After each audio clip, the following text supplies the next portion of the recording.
I have been doing a lot of reflecting over the past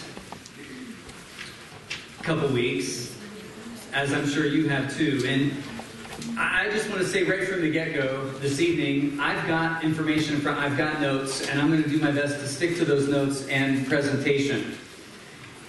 But one of the things that I've been reflecting on over these past several weeks is what on earth is happening.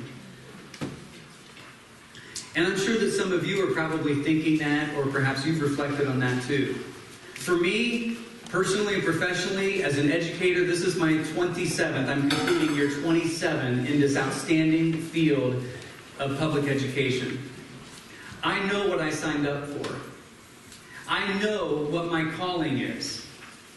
I know that this is not something that this is not a job.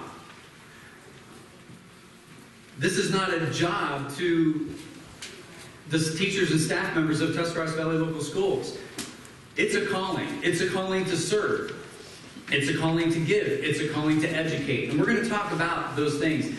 But over these past couple weeks, and especially over a week and a half ago, and I'm going to hit this one day here in just a few moments, but February 21st, that evening, I'm going to tell you, I was really questioning, and I told our board, I mentioned to Mrs. Kachek, our board president, and please give me, I'm just going to be very candid with you. I had this kind of conversation with our staff and our student body of the high school, and I'm going to have it with all of you this evening. And you can judge me, be my guest. You can critique me, you will. You've got evaluation cards, you've got an exit ticket, you've got index cards. We're going to talk about those in a moment too. But I never, ever would have imagined that I'd be standing on an evening in March 2018, 27 years into this awesome business, meeting with parents and families and school folks and law enforcement about how to keep our students safe. It's sad.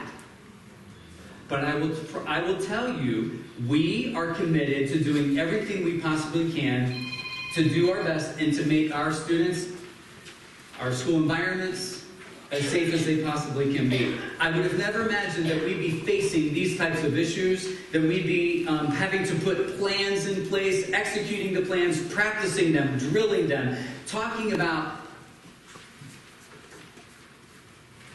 dangerous people in our schools.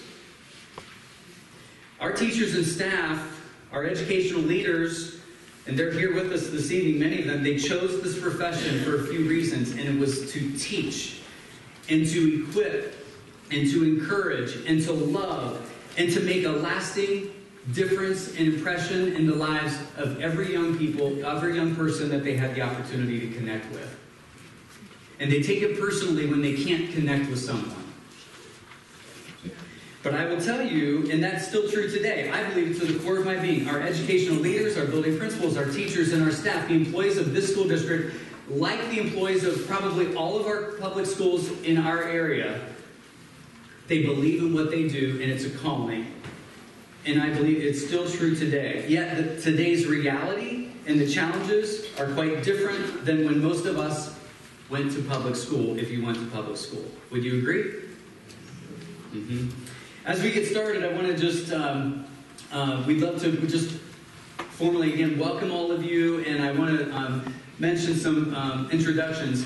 I'm going to start off by saying here in just a moment, the first group up here, our Tusky Valley students. Do I have any students in the room tonight? K through 12. Where are you? Please stand. Our young people, please stand. Thank you. Thank you. Thank you. Ladies and gentlemen, stand up, keep standing. Ladies and gentlemen, everyone else in the room, these young people are here tonight representing the student body of Tuscarawas Valley Local Schools. Ladies and gentlemen, you, young people, you are the reason that we do what we do. And I commend you and I thank you for being here tonight and for standing up proudly and for helping us move forward as a school district and for doing the right thing for our community. Can we thank our young people today?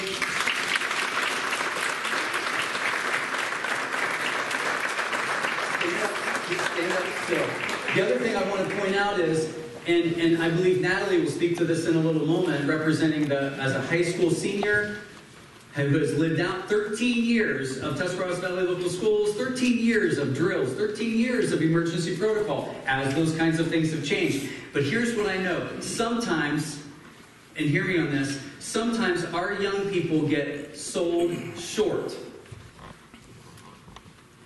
Here's what I mean by that. I go to meetings sometimes, even in our local community, in organizations and so forth, and sometimes here's what I hear. Well, Mr. Murphy, the young people today, the kids today. No, I'm going to tell you, it's not the kids today.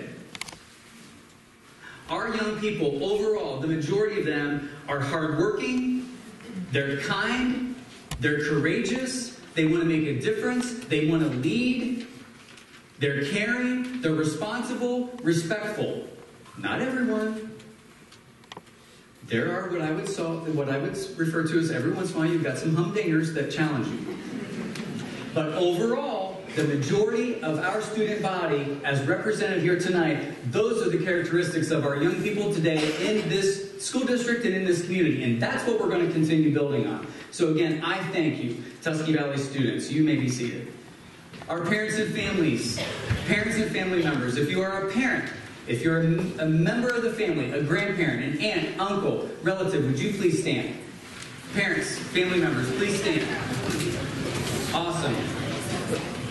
You know, you are the ones, like me and like my wife and like many of our staff members who have children in our district, by the way, we trust that when we place our children on the school bus, or when we drive them to school and we drop them off and kiss them goodbye and say, I love you, which I hope that you do. I hope that I do every day. You trust that your children are in a safe place, safe environment. And that they're going to be safe during the 7 or 8 hours while they're with us, whether it's here or any other place. I thank you for being here tonight representing the parents and the families of Tusky Valley Local Schools. I know a lot of folks couldn't make it. By the way, we do have a camera in the back. Everything is going to be recorded this evening, both audio and sound, and then technology willing. All of that will be uploaded to our website. Anyone can take a look at it. If they want to know what happened in Tuscarawas Valley Local Schools and what the safety forum meeting was all about, they can watch it in its entirety. Parents, thank you so much. You may be seated. Our Tusky Valley staff members, our teachers, staff, leaders, all employees, if you're an employee of this district, would you please stand proudly? Ladies and gentlemen, in addition to our kids, you are the ones that are on the front lines. You are the ones that jump in and serve. You are the ones that help us with all of the protocol. You're the ones that protect. You're the ones that lead. You're the ones that serve. And you give your best every single day. And I can't thank you enough. I commend you. Thank you, teachers and staff.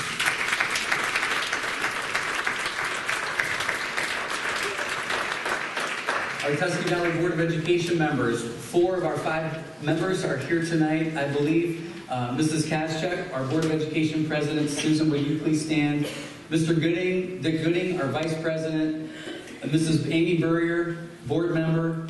Mrs. Sally Green, Board Member. And Mr. Knack, hopefully is on his way, is in a meeting at Kent. So thank you to our Tusky Valley Board members. Ladies and gentlemen, these folks,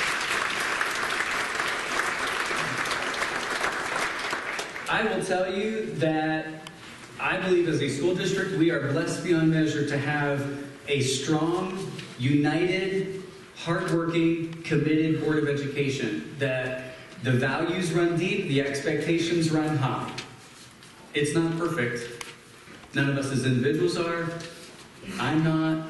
But I will tell you what we have here, we are quite blessed. So thank you to our Board of Education. To our community members, I know that we probably have some community members and maybe business leaders who have a vested interest, because as the health of the school district goes, so does the health of the community, and vice versa. So if you're a member of the community here this evening, or a business leader, would you please, maybe you don't have children in the schools, and that's okay, but you're here tonight because you care. Would you please stand to be recognized? Community members, business leaders? No? Okay. And of course we have Sheriff Orvis Campbell, representing the Tuscarawas County Sheriff's Department.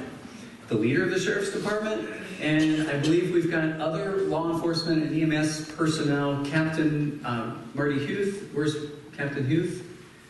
Captain Huth from Bolivar, thank you. Bolivar Chief Lynch, Fire Chief Lynch. I'm sorry, I couldn't even see you when your face is dark, but thank you for being here tonight. Chief Randy Howe from Bolivar Police Chief was wanting to be with us tonight, but he is with his son for a family event. So to our law enforcement folks, one of the things you're going to hear tonight over and over and over again, and I hope I drill it in everyone's head, nothing here in this school district, very rarely, is a decision made in a vacuum. It's not made in isolation. It's made in consultation with law enforcement. It is made in consultation with experts in that field. Make sense? That will be a theme that will be running through this evening, everything that we do. We also have John Baker from the Times Reporter with us, and John, thank you. I don't know if we have any other folks from media with us. Anyone else from media? Okay. Our mission. What is our mission as a school district? Well, it's to educate. Our true mission is to provide a high achievement for all students, a challenging curriculum, and a positive learning environment. It goes much deeper than that. And then prepare. Prepare who? Well, prepare every young person for the next step in their life. Prepare our children for the challenges and the obstacles that they're going to face in life, and help them to overcome those obstacles and to persevere. What we notice sometimes is increasingly our young people are not they're not wanting to show the grit that they probably could, and that's our job to pull that from them. And then increasingly it's protect our students, and this notion of protection and safety has gone to an entire new level than what how I started it, than what I would have ever imagined. What we keep finding as educators, and probably our teachers and staff, our leaders would agree, the needs of our students. Now again, let me go back to, we've got phenomenal kids, remarkable young people, but I will not sugarcoat it. The needs of our students and the needs of our families continues to intensify. And we will continue to press on and do all we can to serve. But in addition to educating and preparing and protecting, it's about building a culture, creating a culture here in our district, growing young people in their character, and providing learning opportunities. So what else? Oh, by the way, in addition to educating, because Mr. Murphy, we want to get great results. We want our students to score high academically. We want them to score high on ACTs and all of the achievement tests that the state puts out, and we will, and we continue to strive to hit those marks. I'm falling apart, aren't I? That's okay. I can project. I've got a principal's voice. Thank you, Sheriff Campbell. So, what are we doing? Oh, and above and beyond, well, now we're random drug testing, which is okay. It sends a message that we care and what we're not going to tolerate and what we're not going to tolerate. Random drug testing. Oh, by the way, not just for kids 7 through 12, but this is random drug testing of all district employees. If you ever get a paycheck from Tuscarawas Valley Local Schools, whether you're a coach, a certified a member of our teaching staff, or a contracted individual from the community, you are subject to random drug testing. We have positive behavior intervention supports, building at our elementary level, now shifting into middle school and high school. And we had a meeting today about that. What else do we do? Oh, now we're feeding kids on the weekend. In addition to breakfast and lunch, we're feeding them on the weekend because there's a need. Thanks to the Loving Heart Foundation and many of our staff, some of them in the room, that volunteer to make that happen. We provide through Big Brothers and Big Sisters. When we've got troubled young people at middle level, we've got outstanding high school students that come and give their time and go and be with our middle school students in a structured, supervised environment to provide support. We have clothes closets. Nurse Crank, is Nurse Crank in the room here this evening? Nurse Crank, right in front. Good to see. Thank you for being here. Nurse Crank, if there's ever a need for clothing, lice kits, whatever it may be, we call Nurse Crank. And we have things stashed in each of our buildings. Why? To meet the needs of our kids and families, especially when they're in distress. And you're thinking, okay, well, Mark, where does safety come into all this? Well, this is the list that it goes with. It goes with. Because if we're not doing these kinds of things, in addition to teaching and educating, we may be missing the mark. Because a lot of the young people that are benefiting from this, if they weren't benefiting from this, what would their level of crisis be? Or what would their level of risk become? We have anti-bullying assemblies all across the board. Elementary, middle school, high school. We've had Break the Gray. We bring Break the Gray in. We bring Rachel's Challenge in. We do speak... we have one scheduled in a month or so, middle school and high school, and I can't remember the name of it. Say Something. Say Something. Thank you. All of those things targeted at character. Oh, and then we have at the middle school level that all 7th grade students participate in the Antivirus Character Development Program. Well, how do we squeeze that in? Well, we incorporate it into a social studies lesson. But they're great discussions. What are we trying to do? Build character in young people. Be ready when they're not performing. Being ready to provide that safety net for them when it's necessary. At the elementary level, we have, thanks to local churches, we have the Good News Club, where the Bible and Scripture and music is incorporated into an after-school event. It's voluntary. It's a voluntary thing, but we've got a number of kids that are benefiting from these types of opportunities. We have a school nurse who is exemplary.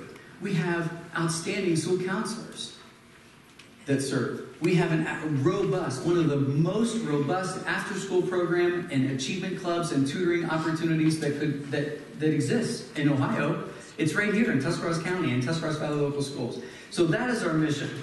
And I wanted to just give a picture of these are the types of proactive things that we do above and beyond teaching and learning every single day to meet the needs of our young people. Does that make sense?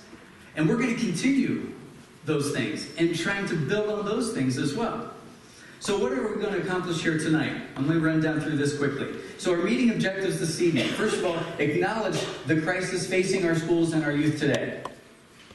Notice that this does not say, notice the crisis in our schools. There is not a crisis in our schools. The crisis is in our homes, in our society, that it becomes manifested in our schools. It becomes manifested in the shopping mall. It becomes manifested in your church. It becomes manifested in your civic club, in the restaurant, wherever it may be. So there is a crisis facing our schools. The schools are not the source. The crisis is not in the schools, but the schools gets to deal with it. Again, in conjunction with law enforcement. Secondly, we want to make sure everyone understands here tonight. I'm just going to put it out on the table. Understand that there is no person, no team, or one preventative effort. There's lots of great ideas, and nothing's off the table. But there's nothing that is 100% foolproof, and not everyone is going to agree on the approach or the decision. You may not agree with me. Okay. You may not agree with Sheriff Campbell. Okay. What you do with that, that's completely up to you. But there are positive approaches and negative ones.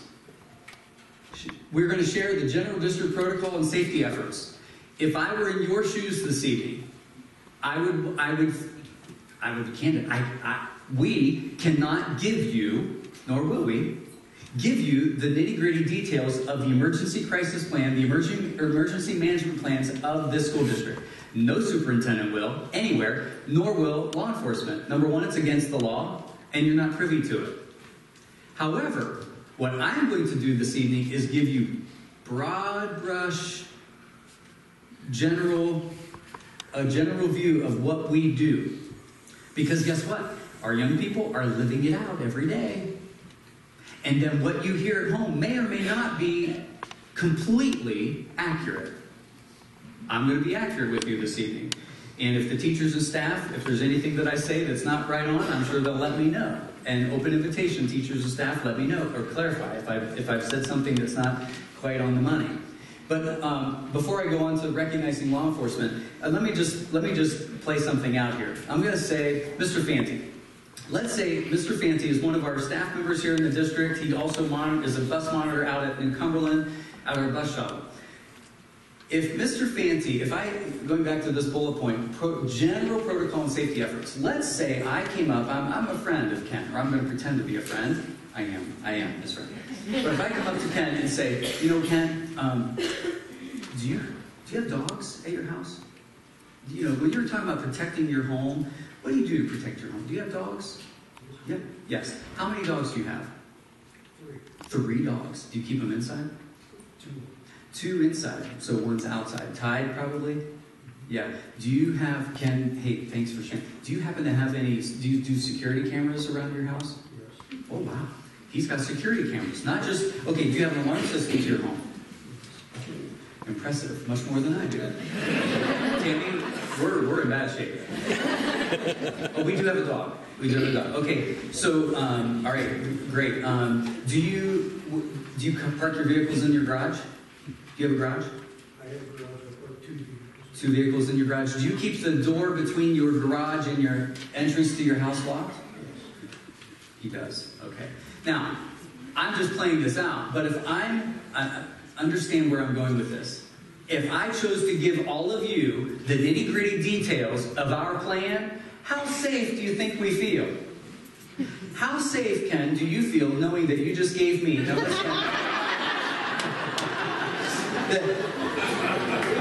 I mean, is Ken and his wife going to feel really secure, especially if they didn't know me and now they just gave all this information away about their home? Do you see where I'm going? Do you see why I made that connection? Okay. Recognizing the role of law enforcement. Again, the theme. I am so thankful that I get to work with Sheriff Campbell, before Sheriff Campbell, and Sheriff Wilson. Phenomenal leaders who are experts in this area.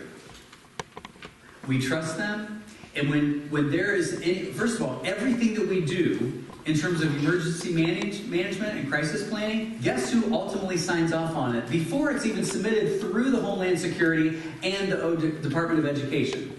Our local law enforcement. Several years ago, when we had to, as a district, when we were required by law to create an emergency management plan, that's when I remember sitting in my office with all of our folks, and I think, Orvis, you were there. Sheriff Wilson sent you, if I recall. And with our Bolivar, Chief Randy, and we sat together with binders. Now, the binders, we don't use binders anymore, and I'm going to share a little bit about what we do there. But everything that we do is in conjunction with them. When law enforcement comes to the scene, guess who I'm going to listen to? Guess who Mr. Phillips is going to listen to and take advice from? Now, they're always going to say things like, well, Mark, that's, it's really up to you, but more than likely, that's usually their approach. Very kind. Mark, maybe you want to think about. Jason, you might want to think about. I'm going to defer, and I'm going to listen. Okay? Tonight, we want to provide an opportunity for Q&A. This is not going to be open mic night. I'm not going to pass a microphone around. We're not going to debate anything. We're not going to argue anything. However, I am interested, we are interested, the Board of Education is interested in your thoughts and comments and your feedback. That's why every single adult and student, probably, received an exit ticket. I'm asking that everyone complete an exit ticket. Staff members will be at the exits, and please complete that exit ticket at the conclusion. Don't start there filling it out right now. That's not going to be helpful. Because you're coming in with preconceived notions. Listen, learn, place your feedback, please. Okay? If you came in tonight with a question, or as I'm presenting, or if Sheriff Campbell is talking, and you have a question, please record the question, 1 question per index card. Write that question down. We're going to then, at a certain time, we're going to take all of those index questions to the aisle. We're going to collect those. Mr. Bransky and Mrs. Wells and our team, we're going to quickly assimilate those index cards, look for themes, look for priorities, and then they are going to moderate and pose those questions directly to Sheriff Campbell and to me. Make sense? We will also then collect, if you're willing, give us those, and we will collect all of the index cards, whether or not your specific question is asked. We have the collection of the questions, and we have the collection of the exit tickets. All right? So, district safety protocol. All right, again, I'm going to give a general overview.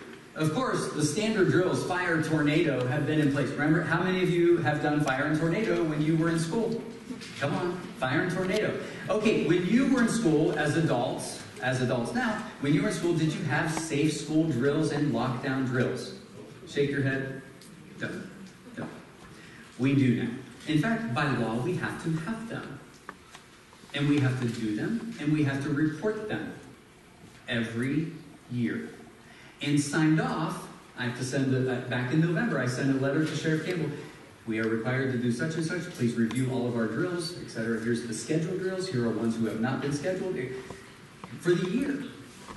Review. Okay, the lockdown drills have been in place since the early 2000s, mid-2000s. I was been in building principal in Green when this came through, and I thought, what on earth are we having to do?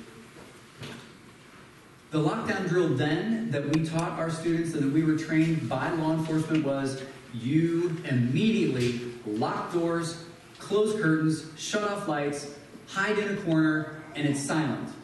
Why? Because you want to remove every form of stimulus for the perpetrator, for the intruder. Remove stimuli.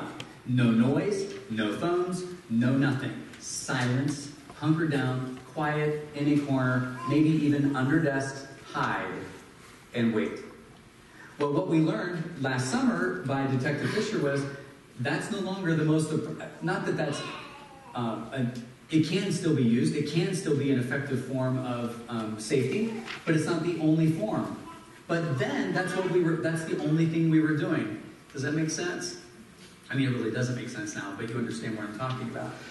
Okay, now we've extended that into other kinds of plans, and we'll hit here in a moment. We also do what we call in our district theoretical drills or tabletop exercises. So maybe that's our building principals discussing a scenario or a situation with all staff all together. Or maybe it's conducting by department. I'm going to have small group discussion on this scenario with departments of the building. Okay? So we do theoretical drills. We also have this wonderful tool that, by the way, none of you will ever get the username or password, but it's called Navigate Prepared. Free to all Tuscarawas County Public Schools through Lauren Manufacturing, specifically Lauren Innovations. It's quite costly, given to us as a gift from Lauren. What does this do? Well, Navigate Prepared, there's a system, it's web-based, it's a system where at a moment's notice, our building principals or I, if we needed to, it includes the crisis teams for the district crisis team, building level crisis teams with all contact information, cell phone, at a glance, just at a glance. If I'm in a situation, I think, oh my goodness, if I'm a teacher or a building principal, who would I need to round up? Who do I have in my crisis plan? Well, first of all, in the real incident, in the real crisis, do you think they're going to be using their phone? Do you think they're going to be referring to their binder, the flip chart? No. That's why we do the protocol. That's why we do the drills. We have crisis teams. The other thing is that's fully accessible to the Sheriff's Department is every building's floor plan. The unique thing about the floor plan is you hover your mouse over the floor plan, you can click on it, and then there's a 360 photo of the entire room. So right now, this room, now was probably before it was renovated, but there's a photo that I could navigate my mouse and do a complete 360 of what this room looks like. So if law enforcement needed to see, if they're dispatching and they needed to see what's happening in that building, where is the intruder, they can see what the environment looks like. Now, our law enforcement, we're not a huge district. They know our buildings. They know our staff. They know our buildings. We have reference materials and safety plans. The other cool thing with this, and I'll show you in just a moment, we're not going to demonstrate. You're not going to get any specifics, but there's the ability for any employee of Tuscarawas Valley Local Schools that has something like this. If Mrs. Thompson, let's say, Bobby, I'm going to use you as a reference since I just looked out and I saw you. If Mrs. Thompson is a teacher in this building, and she's down in this hallway, and she sees that someone broke through the band room entrance, and the office has no idea that there's anything going on, she could immediately put this building in lockdown by activating an alarm. And then she can communicate. We can communicate internally and give specific information. This is what you need, that the entire staff will know. That's private. It's a private chat, if you will, so that those of us internally know what's going on. Well, guess who we're then going to be communicating with and consulting with? Our law enforcement.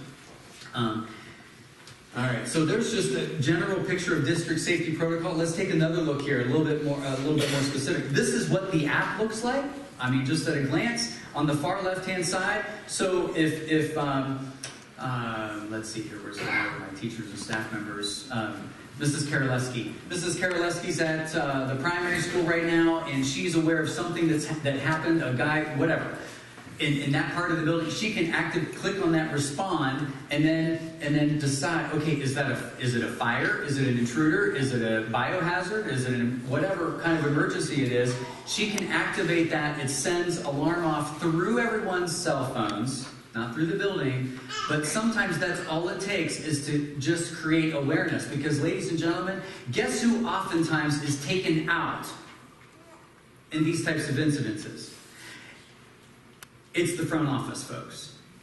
Do you really think, I'm ignorant if I think that Mr. Murphy's going to get on the announcement and is going to make a public announcement. We are in a lockdown drill. Make sure that it may not sound like that. Okay? In the middle, we've got flip charts. We've got, in the event that there's an evacuation, in the event that there's a hostage system, in the event that there's a bomb threat, in the event that there's a... In the event. I will say again, I mean, honestly, if I'm dealing with a true threat, a true incident, a true crisis that is legitimate and substantiated, I am not going to be referring to my handy-dandy red and black flip chart. However, that's why we do the monthly drills. That's why we do the scenarios, okay? But the nice thing is, this is a feature provided to us, and any staff member across our district is able to activate and then communicate internally. And we are beginning to use this more and more and more. So is every other Tuscarawas County school, just FYI. Maybe they're using it at different levels. So, what are some other things, district safety protocol? What are we mindful of? What are we trying to do on a regular basis? Well, I would say, first of all, we are looking seriously. I'd much rather be having a meeting tonight to talk about potentially new facilities in our school district. But here we are talking about this. But I will tell you that we are moving forward, hopefully, with an opportunity. We're taking every step along the way to be prepared, and then in the event that opportunity lines up with our preparation, we'll be able to maybe explore some new schools in our school district in the next several years. So someday, hopefully we've got new schools that are specifically designed with safety in mind. The building you're all sitting in has zero safety features in mind when it was established in 1959-1960. The intermediate school in Bolivar does not have any safety features whatsoever, other than the buzzer entrance at the beginning. Nothing. Primary school, nothing. Middle school, which is only 20 years, nothing. It was a different time. It was a different culture, right? I'm just being very factual with you. New schools are designed with safety in mind. Surveillance out the wazoo. Security off the charts. To the point where you're thinking, oh man, Mr. Murphy, this doesn't feel very welcoming. You mean I have to stand in this little vestibule before I even get to go anywhere else? And, well, yeah, probably. So, what are we doing in the meantime? Well, we do have locked entrances at all of our schools. We do expect our doors to be locked. You know what, though? I will be very candid. If I'm the principal at the intermediate school and that building is 100+ degrees sometimes, am I going to open the door because it is the right thing to do, because our kids need to have some air moving? I'm going to open the door, and we're not going to make it feel like a prison. You can be critical of Mrs. Flickinger. You can be critical of me. But it's doing the right thing at the time. It doesn't mean we're just going to, let's just leave everything open, and because we don't care about our kids. Nothing could be further from the truth. So locked entrances. What do we do have now? Thanks to a grant, and we pursued this several years ago, we at least do now have photo and audio entrance system with the buzzer. So Mrs. LaShawn here at the high school, before she lets anyone in, sometimes she's going to give you a personal greeting. Welcome to our high school. Can I help you? But most of the time she knows, she sees, she knows the patterns. She knows who's coming in. It's admit, admit, admit. But if she sees someone that's standing out there that's acting all torqued off and agitated and huffing and puffing and pacing and banging on the door, beep, do you think she's going to let that person in? No. She's not going to. But at least we have that. She can see and hear what's happening and communicate back and forth. We have staff ID badges. You may think, okay, Mark, does that really help with safety? Yes, it does. Any profession, Sheriff Campbell has a badge. He has a nameplate. You go to the hospital. You go to... It's the professional appearance. It's a deterrent. It's a natural deterrent that that person is aware, that that person is employed, that there is protocol in place. Okay? We have, in each of our schools, each of our main offices, what I call the big red button. Are you going to know where it is? No. Am I going to give a field trip? No. And show it to you? No. But it's there, and it's there for a reason. And I will tell you, quite honestly, since I've been here, thank goodness, not once, ever, have we pushed the red button.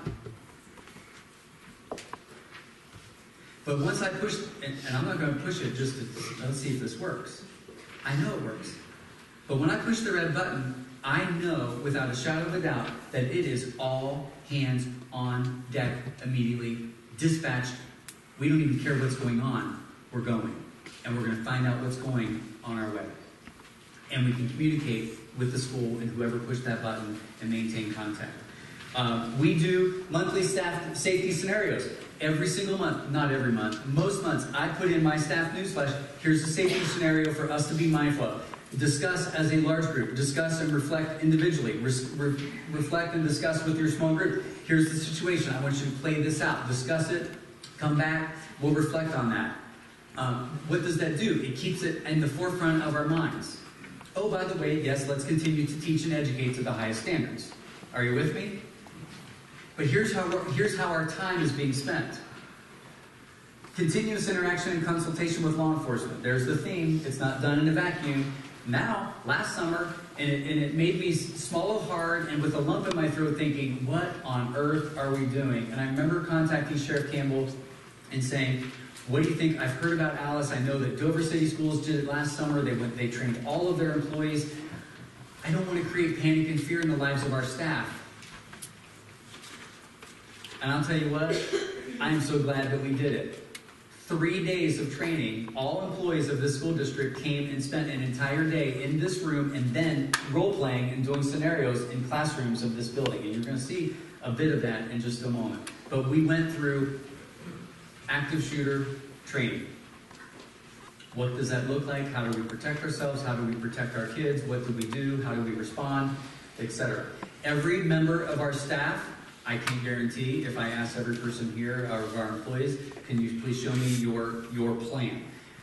But what I know is that we've put out to our employees, it's important that every single person have their plan in their environment. What do I do in the event that? Where do I take my kids? What do I do if? They have thought through those things. Most of them are probably written and reviewed. We also have a partnership with Personal Family Counseling here locally. When we've got a student or family that is in crisis, and ladies and gentlemen, what did I start with earlier? The needs of our students and our families continue to intensify. Beyond the point where I or our counselors, our professionals, our teachers, we're not equipped to deal with some of the kinds of things that are coming in to our classrooms and into our environments. Simply not equipped. And sometimes when we do try to assist and do try to help when it is needed the most, guess what response we get? Not your business, Mr. Murphy. Stay out of our business. That kind of thing. But we we have those kinds of partnerships because we know that it exceeds what we can do. What do we do when we have, I'll say the two words, if I'm at the primary school, Mrs. Clements does not use these words. Mrs. Flickinger does not use active shooter when they're talking to our kids. You've heard me say it over and over and over again, whether it's the phone messages, my email messages, it is going to be based on the age, the grade, maturity, and the building that we're dealing with. We become the parents when mom and dad know, with all due respect, when you're not in the room, when mommy and daddy's not here at school, guess who are the parents? By law, it's us. And we take that very seriously. So, when we have this type of situation, what do we do? Well, we've learned quickly last year through the ALICE training that the standard lockdown alone, that hunker down and be quiet and hide and cower in a corner and just hope that the intruder walks by, that as a standalone is no longer sufficient. Okay? So, what are we teaching and discussing with our young people today? Sadly, please know my heart on this. This whole topic grieves me. It saddens me and it makes me angry. But then I have to pull it together and keep moving and do what's best and right for every young person that we serve. And that's what we're committed to. So what are we discussing? You, mom and dad, you're here tonight because you want to know, what's that school district doing? Here it is. What are we teaching and discussing today? Run. And I told our kids last week, and Detective Fisher last summer when he was training all of us, it was run and keep running. Run until you can't run anymore. Preferably not alone. Go with a group. Stay with your class. Follow the lead and direction of your teacher. They're not going to lead us astray. But run and keep running. And oh, by the way, we'll catch up with you. But Mr. Murphy, what if, because we're used to keeping our rosters and having our checklists, and I'm missing Natalie. Where's Natalie going to be? We'll find Natalie. I just want to make sure that Natalie's alive. We'll catch up with her later. Keep running, Natalie. Run until you can't run anymore. Or until you know you are absolutely safe. What next? Hide. Hunker down. Based on the situation, based on what you know, based on the available, what's substantiated around us. What did we hear over the announcements? What did we hear? What is the teacher telling me through because we're communicating internally? What do I need to do? We're going to follow again. We're going to follow the lead of our adult. We're going to follow the lead of our teacher, and we're going to hunker down. We may do that standard lockdown procedure. What if that's not sufficient? What if there's the dangerous person, the intruder, the active shooter, I'll just say it, so please give me grace, active shooter that comes barreling through here, and people at the far end of the hallway, they just know that there's something going on, but they don't know the details, and then the sound is getting closer and closer and closer. And is hiding really an option? Is evacuation an option? No, because if I run out, I'm making myself subject to what could happen there. So what am I going to do? I'm going to follow the lead of the adult in the room. And unfortunately, fortunately, unfortunately, however you want to look at it, the sad reality of what we're dealing with today is we are teaching our young people how to use anything around them to be prepared to fight back, to counter, to distract, to disarm, to create noise, and all those kinds of things. It's protecting yourself and those around you. Well, here's what ALICE stands for. Detective Fisher went over this last time, and I just took the slide, Chair Campbell, I just took the slides directly from him and put it up here. But this is what ALICE stands for. It's not Alice the TV show, the old TV show. It's alert, lockdown, inform, counter, and evacuate. It's not a linear or progressive response. It doesn't mean, okay, I need to alert first, and then I need to lock down next. Okay, what's I mean? Oh, inform. That's not really what it stands for. I don't care if people ever remember what ALICE stands for. What matters to me is that our staff members and our students have a plan, and that they know, I'm going to run, I'm going to evacuate, I'm going to run, I'm going to hide, or I'm going to fight. And I'm going to do anything I can to protect myself and those around me. That's what we're committed to. This is an illustration last summer. Now, if you notice the gentleman on the floor, that's Mr. Tom Wiseman. Now, Tom is a huge, beefy guy. He is our head bus mechanic. He is a father of 3 children in our school district. He is a magnificent individual, magnificent man. He and his wife, Jennifer, are both employees of our school district. She's head cook at the intermediate school. He is head mechanic. Look where he is. Look who took him down. 1, 2, 3, 4, 5 women. Much smaller. Some of those women are in the room tonight. Mrs. Mitchell, was that a pretty exhilarating feeling to take down Mr. Wiseman? But Detective Fisher's point was, we together, if we need to, can take down, listen, an armed intruder. If we need to. That's what our teachers and our staff, all of our employees were trained on last summer. We were also trained on these pieces. Barricade.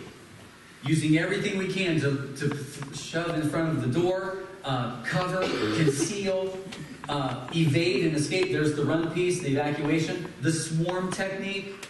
Mr. Wiseman was taken down with the swarm technique. I was a part of a group that I was the one that ended, someone went for the feet, someone went for the head, someone was going for, both 2 other people went for the arms. And guess who was the one that retrieved the weapon? That was me. Successfully. I mean, I thought, good grief, look at what we're doing here. This is crazy. But it was successful. Distractions. Removing and securing your weapon. I just mentioned that. And of course, you're constantly in contact with law enforcement. Here's a quick video. I don't remember if I shared this on our district social media last summer or not. I may have, so if you've seen it, I apologize. But here's a quick clip of what that really looked like. And again, keep in mind, this was a role play. This was a scenario. You will hear one of our staff members kind of laughing in the background. You know what? When you're dealing with tense things like this, even in a drill scenario, we better have a sense of humor. Or otherwise, lock us all up in the loony bin. Right? But take a look at this, please. Maybe. Sorry.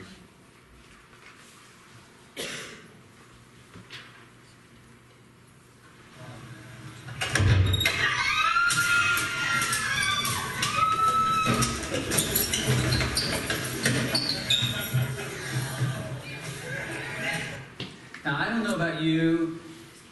You could watch that over and over again. That is, again, it grieves me to think that that is what we are training our teachers and staff to do with our children, by the way, as it's appropriate, based on the age, the grade, and the building. That's what we're doing. And I have to say, I asked them not to hit my staff member with chairs. So it was limited to just tackling. Yeah. Okay, one of the things I want to hit right now, and I'll probably land here for a moment, is this whole notion of lockdown and communications. Unfortunately, since the tragedy in Florida a couple weeks ago, followed by, unfortunately, the incident in Jackson, and we have a parent. We have a parent in our room tonight who lived that as a teacher. But as a result of those kinds of things, I understand tensions go from here to here, don't they? Anxiety can naturally go from here to here. We think, what on earth is happening? But since those things that happened, a couple weeks ago, and then on February 20th at Jackson, and let me add this to the mix, along with, I have lost track, and the Stark County folks have shared it with me, and I didn't write it down, but the significant number of teen suicides in Stark County. Not very far away. And the experts have said it is called a contagion. an epidemic. It's through social media challenges, it's through isolation and depression, and the list goes on, and major dysfunction at home. Obviously, instability. But since then, all of our local districts, probably, to my knowledge, have been dealing with, over these past few weeks, a whole litany of unsubstantiated threats. If you were in the room last Monday evening at the Performing Arts Center when we had the discussion about mental health, of adolescent mental health and that kind of thing, and you've got a handout from Dr. Story on the ABCs of parenting and raising emotionally healthy children and so forth.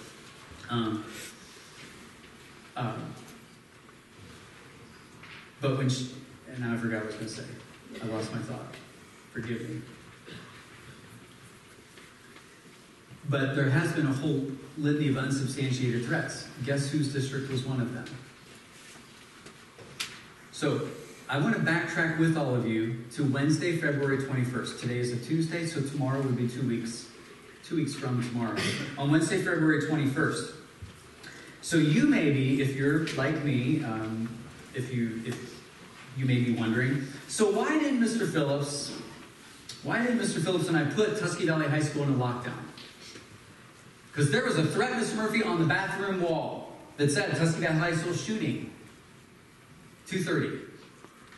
Why didn't you put the building in lockdown? Especially, Mr. Murphy, when New Philadelphia was in a lockdown for a similar threat. And then, Mr. Murphy, Mr. Phillips, and Mr. Law Enforcement guy, why on earth would you choose to take your entire student body and go into the gym for an assembly? And then, Mr. Murphy, why on earth didn't you communicate earlier rather than sending a phone message at 8:20 p.m. followed by an extensive email afterwards? So I'm going to hit every single one of those questions, so hear me out on that. Okay? So number one. Here's the theme. Decisions are in consultation with who? Help me. With who? Law enforcement. Based on all available information and or the level of the substantiated threat or the actual incident. Hear me on this. Mr. Phillips and I, Mr. Zagalis, our teachers and staff, our sheriff's department, our law enforcement, if it's at Bolivar, Chief Randy, we will take every threat at its word. But am I going to send the building into a complete panic mode without substantiating it? No. The law enforcement, here's why. Mr. Murphy, why wasn't the building put in lockdown? Especially when New Philadelphia was. So if New Philadelphia was, you should have been too. Well, what I know is when Deputy Limbacher is standing with Mr. Phillips and me, and we're reviewing all of this, and we're taking a look, we're checking lockers, we're checking all of those kinds of things without putting the building into panic. Deputy Limbacher has what's called a radio with him. Guess what Deputy Limbacher is doing? He's in touch and listening to everything that's happening in our county. Am I privy to it? Not really. He is. His advice, based on what he knew, based on what was really not happening in New Philadelphia, Mr. Murphy and Mr. Phillips, again, very kind. You do what you think you need to do, but please don't put this building in lockdown. Because it's not necessary. It's unsubstantiated. Do not create unnecessary fear and panic for your kids. Okay, I hear you. Sounds great. Thank you very much. However, and I shared this with Mr. Phillips and Deputy Limbacher because I felt it to the core. But here's what we are not going to do. We are not just going to send our young people home on the bus and send them home back out into their cars or pick up by mom and dad and pretend it's just a hunky-dory day. We're going to meet. And we're going to discuss the elephant in the room. Didn't we, Natalie? Why? Because our young people want to be treated as young people. They want to be talked to as young people. They are using this lovely device to communicate with each other about themselves, their world, and so forth. They're texting. Oh, and some of them even airdropped the picture of what was in the restroom stall. And so then the picture was being circulated. And then we've got students that are contacting mom and dad. There's a threat. Please come get me.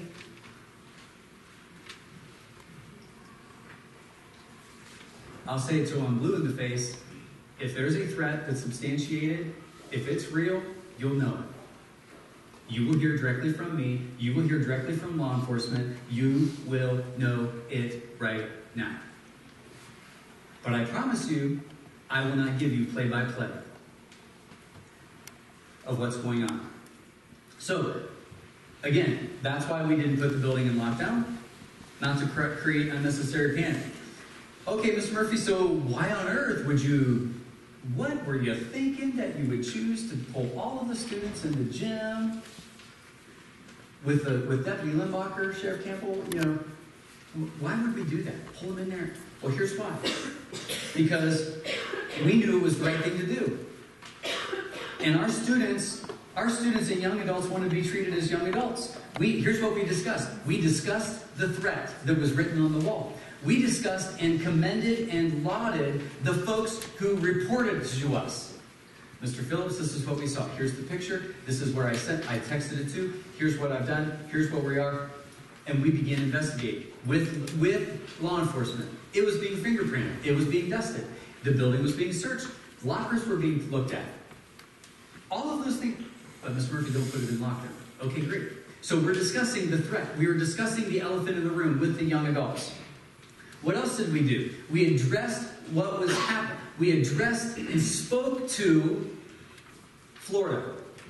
We addressed and spoke to the day before. I said, and where was it? I'm asking 400 students in the gym, right next door, and I'm giving them eye contact just like I am with you. And what happened? Where did it happen yesterday? Collectively, Jackson. And where is the epidemic of teen suicide? What county? Well, it was Stark County. What school? Perry. When I say we sell our young people short, we sell them short. They are fully aware of what's going on and what's happening in their world. Here, what else did we talk about in our family meeting? Call it whatever you want. What else did we talk about? We talked about the value of life. We talked about the fact that every young person probably at some time is going to feel overwhelmed. They're going to feel lonely. They're going to feel isolated. They're going to feel not included. They're going to feel sad, wondering if life is worth it. Have you ever felt that way? Here's what I said to our young adults in the room. Look around, because our entire staff was, and our law enforcement, standing along the sides. I said, if every person was able to if I were able to interview every adult in this room, I assure you, they would tell you about a situation or a time or an encounter where they felt like they had nothing left. Our job, ladies and gentlemen, our job as teachers and as staff and as leaders is to give hope and to allow our students to borrow hope from us when they don't have it. Our job is to help them be resilient and to overcome, to never give up, that they're not alone, that we are here to help them. What else did we discuss? Oh, we discussed the threats. We discussed what we will do if and when we find out the source. It won't be pretty. Every threat will be taken at its word. You say that, then I'm gonna take you at it. That's what you said you're gonna do. I don't care what your last name is. I don't care what extracurricular activity you're involved in. I don't care what your mom and dad have to say about it. I don't care how much they want to rescue you. You will face the tomb. Then, by the way, then we discussed the drills. Because here's the truth of the matter. Our teachers and staff do amazingly well every single day. They give it their all. But I will tell you that I know, without a shadow of a doubt, some of our teachers and staff members are more comfortable than others in discussing these things. So guess who's going to teach them all? Why else did Mr. Murphy have a meeting? I'm going to tell you what to do. In the event that, here's what we do. There should not be a question about, Mr. Murphy, no one ever told me. Wrong answer. And the other thing I mentioned to our students in the room is, guess what, ladies and gentlemen? Some of your classmates who need to really be hearing this message are not here. Why? Because they got on their device, and please give me grace, I'm being firm with you, I'm being direct, but I'm being real. And they got on the phone and text mommy and daddy, come get me. The school is unsafe. And Mr. Murphy and Mr. Phillips are just not doing anything about it. Nothing could be further from the truth. I don't care whether you like it or not. Nothing could be further from the truth. The last thing I would want to say is, why would you meet with all of it? Because we knew, when you're like this, just like I am, when something is happening, you need to hear and see the leader.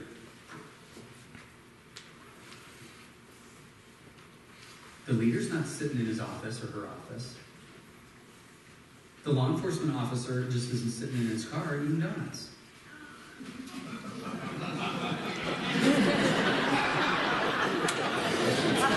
Yeah, it's a good thing we can laugh. And my last question, okay, so Mr. Murphy, then what on earth, when you have a situation like this and you're telling me, my goodness, and you're communicating at 8:20 p.m. on a phone message? Mm-hmm. Now, I did my best in that 2 minutes. You have no one here other than my wife and my 2 children have absolutely, and I'm just going to be very frank with everybody in the room. No one knows what that was like. And in a horrible, horrific evening, our children found the good in it. It wasn't me. I was unraveling. Why?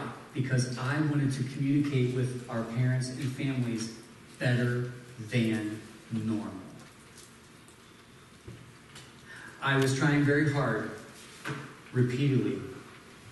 Video, message, it's my voice, it's my tone, it's my eyes, it's me, so that I could push that out repeatedly. It just repeatedly failed. And I was becoming very frustrated. And then, the texting doesn't stop, the text messages don't stop, the emails don't stop, the phone calls don't stop. And oh, by the way, Mr. Murphy, anticipate the district being flooded. And that call came at 7:45, and and I'm not saying that, and this is not a woe is me, this is a reality check for those of us that think we know it all. So, what did I end up doing? My 2-minute phone message. Unfortunately, it didn't cut me off. My 2-minute phone message followed by a lengthy email message. The best I could do. It's the best I could do. In hindsight, if you were to ask me, and these are the things that our Board of Education even discussed, and I appreciate that. In hindsight, would I communicate quicker? Yeah, I probably would have just resorted to, if you will, hey, guess what? It doesn't have to be perfect. It's not going to be me. It's not going to be the video. It's not going to be the way I really wanted it to, but at least the message is out. So, we're always learning. A couple other things I want to mention. So we talked about district communication as quickly as possible. Here's the point. Please capture this. Your right to know versus what you really want us to be focused on. I see some heads nodding. Do you really want me to give you play-by-play? Okay, so I'm meeting with the deputy now, and no, you don't want play-by-play. In fact, these things can be, these things, and this is what we discussed with our students, didn't we, Natalie? These things can be really helpful, constructive, and informative. They can also be the source of nothing but chaos and gossip and misinformation, lies, but make sure, keep educating, Mr. Murphy. Let's make sure that we're getting our best results. And so these things can get in the way. Your right to know versus the focused efforts of the school staff and the law enforcement. And again, I'm going to say, no news. If you don't hear from me, and if you don't hear from Sheriff Campbell, and you don't hear from Mr. Phillips or a building principal, consider it good news. Are you listening to me? If you're not hearing anything from me, it is a good thing. Unless you're getting the weekly Trojan update. Go Trojans! No news is good news. Do not, please give me grace, but do not expect me to use this stupid device or my keyboards or my computer to simply satisfy your right to know. That's called trust, ladies and gentlemen. I trust Orvis Campbell. Is Orvis perfect? But I trust him. I trust his knowledge. I trust his experience. I trust his training. Now, do I agree with everything that he does? I don't know. I've agreed so far. Will I always? I don't know. I hope so. But even if I don't agree, what do I need to do? Trust him. Listen to him. Again, if there's a real incident, a real threat, you'll know. So what can we do? What can we do? So here's a quick list. Now this may sound like, are you kidding? I mean, Mr. Murphy, this is like common sense. Yeah, it is. But I'm going to say, guess what? We live in a community where guns are embraced. I have guns. I have hunted. My dad and my brother, we've been hunting. My grandpa, my uncle. It's been a part of who we are. And I'm thankful for it. And you know what? I think back to my 1986, 1985, New Philadelphia, driving Mom and Dad's Ford F-150 pickup truck. Guess what's in the back window? It's called a gun rack. In the big window of the F-150 truck. Guess who drove that truck as a senior? Most of the time, unless I was grounded. But that was usually my brother. But secure the firearms. This may sound like common sense, but secure them. Secure pharmaceuticals and prescription medications. Monitor your child's and your own use of social media and video games. You can be upset with me, but I'm going to tell you, this is a nightmare. We say it kind of humorously around our school district. It's the devil. Facebook, social media, Twitter, Snapchat, Instagram. New ones being made every day. Most recent one, check it out. You can check it out. Some of our young people would probably know it. Saraha. Well, really, the Saraha is designed, it's really designed to bully. It's designed to bully. It infuriates me to think that someone is deceptive and evil and mean enough to create this nonsense that then is in the hands of our young people. And by the way, we wonder, okay, I can't believe that, we restrict our kids to do certain things, and then we give them a device that has full access to the world and anyone and everyone, unless we put boundaries on it, and unless we're really monitoring it. Our young people are brilliant. Now, I will go back to, they are wonderful, they are remarkable, they are kind, they have good character. Most of them are. But they are also brilliant at circumventing and going around and, oh yeah, Mom and Dad, check it. It's fine. Well, yeah. Did you tell them that you've got 5 different accounts to Instagram? But the one that's only visible is the one that you want Mom and Dad to see? All you have to do, ladies and gentlemen, and I'll be honest with you, every once in a while, even as an educational leader, guess what I do? I creep. I creep on our young people. I will creep on prospective employees. And that will determine whether or not they get an interview. I can't believe you're not interviewing that person. There's a reason. You may be surprised at what your young person is tweeting, texting. You may be surprised and shocked and dismayed at the vulgarity, at the videos, You may be surprised. Again, I'm not saying that our children are bad. We have great young people. But left to their own devices, left to your own devices, left to my own devices, without monitoring, accountability, and checking up on, we're all capable of doing crazy, stupid things. Monitor it. Focus on your family. Focus on my family. Again, the crisis is not in our schools. The crisis is where? In the family and in the home and in our society.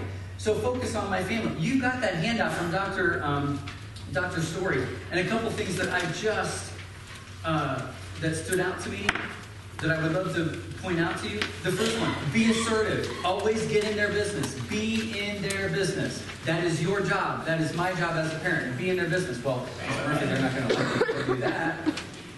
Your job is not to be their best friend.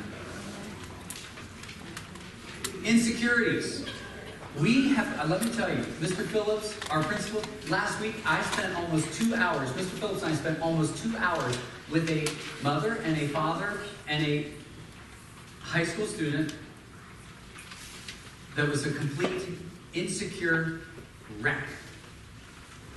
I will tell you, they got the best counseling they could have gotten for free from Mr. Phillips and me. Did we have to do that? I could have said, you know what, you really need to go see someone else.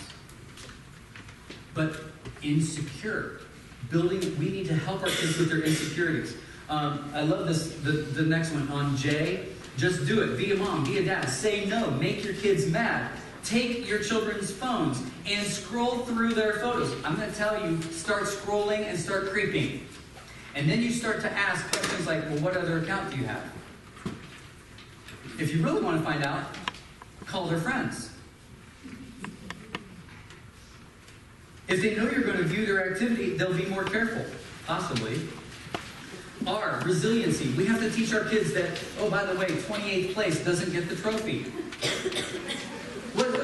Here's what I heard her say, basically, in a nutshell. Failure is okay. We don't strive to fail. No one strives to fail. But we learn through adversity. We learn through failure. We've got young people today. We have young people, and adults, by the way, that are so insecure and frail, unable to be resilient, and waiting to be rescued. I want mom and dad to rescue. Mom and dad are going to call. Mom and dad are going to defend me. Mom and dad are going to, mom and dad, mom and dad, mom and dad. That's enough to make an educator crazy. Values. Values. Teach the value of being a kind human being. Dr. Story, it's not on your handout, but listen, Dr. Story made this comment. We have people with strong thumbs and weak character.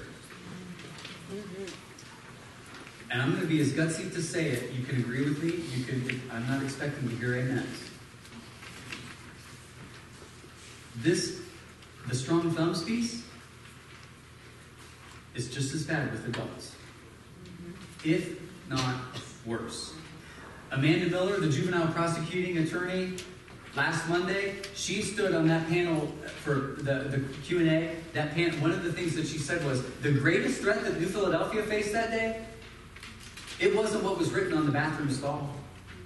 It was, listen to me, it was a mom that was in touch with her daughter, demanding that her daughter that she go into the building, or demanding that her daughter be let out. Texting.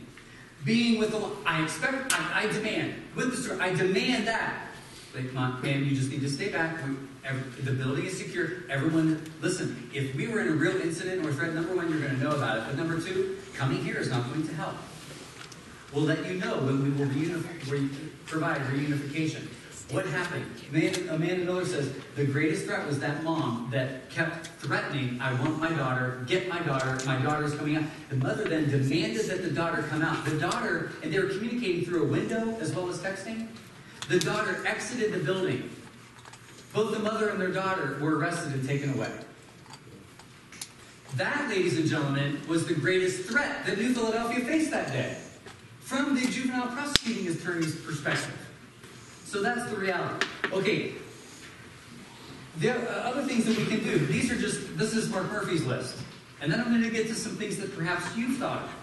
So, what are some other things? Well, again, focusing on your family, launching prayer teams. I know that there have been times where there have been groups of people, groups of parents, groups of grandparents that, Mr. Murphy, we would love to come once a week, and then we're not going to infringe, we're not going to come into the building, but we would love to just walk the perimeter of the building.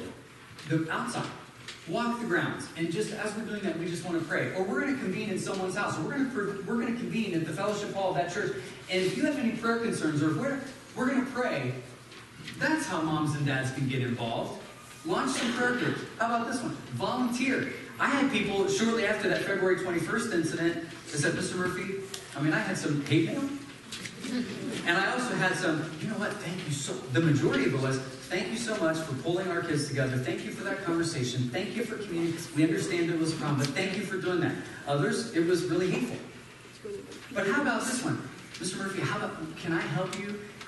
How about if I volunteer as a greeter? I'd love to just be able to welcome kids as they come into the building and say hi to them. And then, as I'm doing that, I'm gonna be watching for anything that maybe doesn't look quite right. Now, we've got people on duty, but this was a parent, a volunteer that wanted to just be engaged and be helpful. And it has been helpful. How about this? Avoiding spreading information, trusting your leadership in law enforcement, and choosing not to live in fear. I emphasize a lot with our kids. You cannot, please do not choose, it is a choice, do not live in fear. You are going to make yourself and people around you an absolute wreck if you choose to live in fear. Those who left the building are living in fear. Now, I'm not condemning the decision. It's just what their families felt they needed to do. But those folks are the ones that needed to hear it the most probably are the ones that left the room. So those are some things we can do. And then, okay, so here's some of the email messages. And I love this. These were the ideas that I'm going to put up here on the board are probably some things that you've thought of. But these things I'm going to put up on the board came from our students when I met with them. Because then I gave them an open form Q&A, nothing off limits. If you've got questions, if you're afraid of something, if you've got concerns, if you've got something you want to know, anything you want to know, we will answer you. And for about 20 minutes, that's exactly 15, 20 minutes, it was open Q&A with nothing off limits. So here's some things that came up. Well, Mr. Murphy, what about, I think we need to have a resource officer at every building. Okay, thank you. I see some heads nodding, that'd be great. Okay, good. Well, okay, let's keep, I'm not playing devil's advocate, but I'm going to give you facts. Sheriff Campbell could probably reinforce those facts. In every single one of these incidences, true incidences and active shooters where there's been death that's been happening, a school resource officer or officers, have any of them been prevented? With buildings that have them? To my knowledge, not one. Just FYI. What's it do? It makes us as the adults feel better, that our buildings are safer. But here's some just other information to that, because usually there's a cost factor. So, and I called Sheriff Campbell last week and I said, hey, you know what? Just entertain me here. If our Board of Education wanted to go down this path of employing a school resource officer, I think at minimum, but let's say one per building. Because in my mind, I don't think it makes much sense to employ one part-time or full-time school resource officer that just meanders from building to building to building. Because if I'm an active shooter or an intruder, first of all, I may figure those patterns out, and then where do I land? I land in the building where the resource officer doesn't happen to be that day. But here's also the cost. Well, we would need 4 of them, at minimum $80,000. That's all salary and benefits for those folks. That's if the Sheriff's Department even has the manpower to provide it. So then you're looking at a cost of about $320,000 to the district. Well, first of all, our budget really can't afford $320,000, bless you. You put that into our 5-year forecast, that's not a favorable thing. So then the district is forced to, okay, well, which positions do we not need anymore? Of this, which 4 to 6 positions maybe do we not need anymore? Okay? Well, and then student brought up, Mr. Murphy, what about metal? Do you remember these questions, Natalie? Yeah. What about metal detectors? Maybe we need to have metal detectors at all the schools. Okay, so again, bear with me here, because there would be, I understand that. Have anybody been through the airport recently? Okay, you know what that looks like, you know what that sounds like, and that's lots of them being made. Okay, so if we wanted 1, or let's say 4, 1 for each building, just going minimum, 1 for each building, you're looking at a cost of about $4,500, so a total of $18,000. But then we have to think about, okay, how do I manage that? First of all, where do they go? Then who's going to monitor that? And then let's think through that. Okay, so Natalie walks through and her belt buckle sounds about. Okay, Natalie, can you go back through there? Go back through, take that off. Put it over here. Okay, so now we're undressing our kids basically as they're coming through the metal detectors, and I've got long lines. Do you see where this goes? I mean, there's nothing off limit. There's nothing off the table. Everything can be considered. But I'm giving the reality of what that could look like. Then we're forcing all kids or all adults to go through the metal detector. Then what happens if it does go off? And who's going to monitor that? And oh, by the way, if an active shooter or intruder really wants to come through the metal detector to cause harm, do you think they're going to go through the metal detector? Help me. No. If they're wanting to come through to cause harm, are they going to come through the metal detector? No. Yes. It will just go beep. They're going to come through, right? They're going to come through. Unless you've got someone there that's going to take them down at that point. What about purchasing, installing, there's so many vendors. Let me tell you, vendors are having a heyday in the midst of crisis. Vendors are having a heyday purchasing, installing the Barracuda, the locked door devices. Well, first of all, that's okay, but there's a price set to that too. Not as much, $75. And I was just doing some real principles, just so I was doing some real, looking at our floor plans. At minimum, 150 doors for 4 buildings, old buildings. What does that look like? So the cost factor is not huge, but then, by the way, you just get them, and then your staff has to install them. But a few years ago, the fire marshals actually had a problem with this, and I don't know if that's changed. I'm assuming if the vendors are selling them, the fire marshal must be okay. Cameras, purchasing, installing additional security cameras. I will tell you, that is a win. That is a win, but it's costly. We have at our high school and middle school, we have some security cameras. Most of the time they work. Are they really high? Are they really high resolution? Are they really fast? They're not. I will be very candid. We can't afford them. You may say, well, Mr. Murphy, aren't our children important enough to afford them? Well, yes, but where do you stop? I mean, where do you stop with it? New buildings are designed with very robust systems. I had one person in the front row, I won't name her. Student said, raised her hand. Actually, she had several questions. And I came back around to her and I said, yes. And she says, I know that there may be employees that would be willing, to protect us. They would be willing to be armed and trained and to protect us.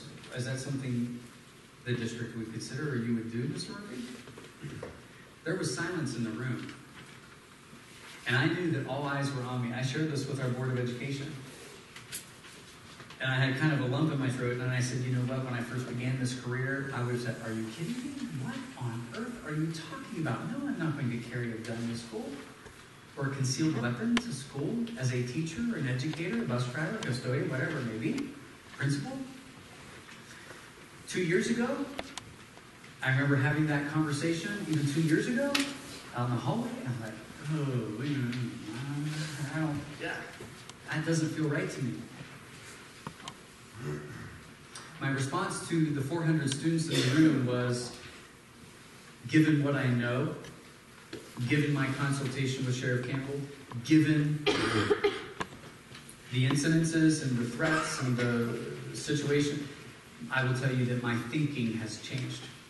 I used to think that absolutely no way. My thinking has changed. That's not my decision. It's a Board of Education decision. It would be reviewed. It would be obviously very carefully vetted and those kinds of things. But I wanted you to know that that was a question that came up from our students, and I want you to know what my response was. My one-word response back to this young lady was, given that explanation, my one-word response, maybe. Would I consider it? Maybe. I would have never considered it before, but given what I know now, and given what I know about the training, and given all of those things, my thinking has changed. So those are some things that perhaps you came into the room thinking about, or over the past couple of weeks, man, goodness, we've got to do something. What else could we try? What else? And again, nothing's off the table, but there's also reality of incorporating those things. Does that make sense, everyone? Okay. I asked, I pulled together Natalie and Danielle. Actually, Danielle was absent that day, but Maddie and Abby and Natalie. And Natalie's here tonight representing our student council. And as a senior, and I know we have a class of seniors, but I went to our student council officers because they represent seniors, they represent high school students, and they also represent they've lived the 13 years of what we do here at Tuscarawas. So, Natalie, just what would you share from your heart regarding any of this and this whole topic? There's just a few things that I wanted to make note of, and Abby was going to come tonight. Unfortunately, she's sick. But as Mr. Murphy mentioned earlier, don't sell us short just because we're kids.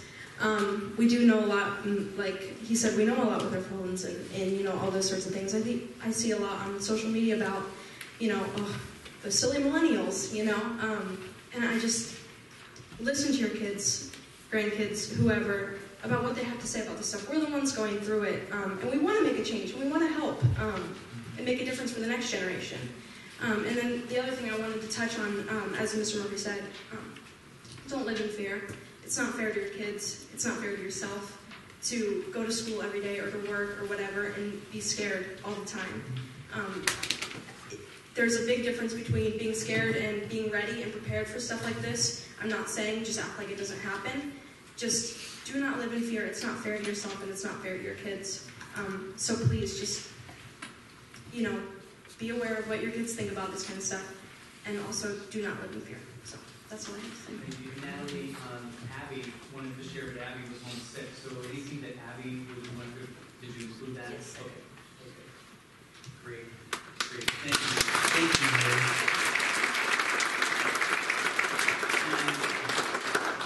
And then at this point, I would love, Sheriff Campbell has been so polite listening to me ramble, but this is Tuscarawas Valley Local Schools. I have the privilege of representing and being the voice of Tuscarawas Valley Local Schools with our staff, with our board, with our leadership team. Sheriff Campbell has a different perspective, yet he's with us and works with all of our county schools. So, Sheriff Campbell, it's your thoughts and comments. Thank you, everyone. So, right now is a pretty busy time for me, because I'm meeting with all the school districts. I met with New Philly today, I met with New Philly last week. I've got a meeting scheduled with your board next week. I've got other board meetings scheduled. This is a topic that I received extensive training from. It's something we studied and worked on at great length at the FBI Academy when I attended there. It's a topic that's always on our mind. So there's just a few things I want to touch on, and then I want to touch on New Philly's incident, because the one thing I learned about giving a public talk is talk about somebody else. So we're going to talk about New Philly tonight, and then we're going to talk about you guys. But I want to talk about security in general. Security is two things before it's anything else. And you can believe this or you're not, but I can assure you, with all of my experience, this is true. Security is a mindset. And it comes with a cost. And that cost is worth it. For me, I chose this profession, so obviously I believe in security. But it's a mindset. If you want to know what really makes you safe, it is changing our everyday actions, changing the way we look at everything. Security is awareness. It's situational awareness all the time. And it's very important. Now, when I say that comes at a cost, some people might not feel I'm a real fun guy. You know, I'm the guy that can't sit in a certain spot in a restaurant. Military guys have the same thing. You know, we sit. It's changed our entire life because we don't trust anybody. We have a saying, in God we trust, all others we polygraph. Right? There's a cost to that, and that's why we try to keep some of that away from our kids. We don't necessarily want to impose that lack of trust, that loss of innocence so early, because I don't have it. There's a lot of restaurants I won't go eat at because I know that the owner is really somebody I don't care to give my money to, or this and that. And you all, for the most part, may get to go through life without knowing some of the things I know. The second thing that security is it's a list of choices. I did not help Mr. Murphy prepare this slide presentation at all. There was no consultation in it, and I couldn't agree more with every slide. Now, I can talk to you about what metal detectors can do and what they can't do. I can talk to you about, if you get a new building, what we could put in that, because I've been involved in those decisions. I've been involved in helping design some security features for local buildings. I've been involved in helping design the Navigate program. If you go to their website tonight, you'll see this ugly bald head doing advertising for them, because I'm very much involved in school security. But don't get false hope in things like metal detectors, or all these things. It's an entire plan you put together that you have to address. Now, that doesn't mean metal detectors are bad at all. But metal detectors don't keep people out of airports. There is a ton of stuff around them. Okay? And, you know, we'll talk about Sandy Hook a minute. Do you remember how the shooter got through Sandy Hook? He shot his way through.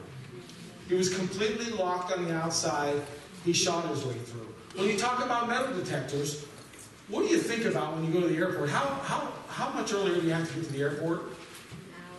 2 hours. And there's a reason, because you could run a metal detector really fast and miss everything, or you can do it the right way with lots of people with guns around it and other people watching cameras around it, and you can increase security with that plan. But what else do you notice about metal detectors? Long lines. If I'm really going to shoot a bunch of people, I'm just going to shoot them all in line at the metal detector and then keep going. Okay? It's an issue we have everywhere. It's an issue when you go into county courthouse.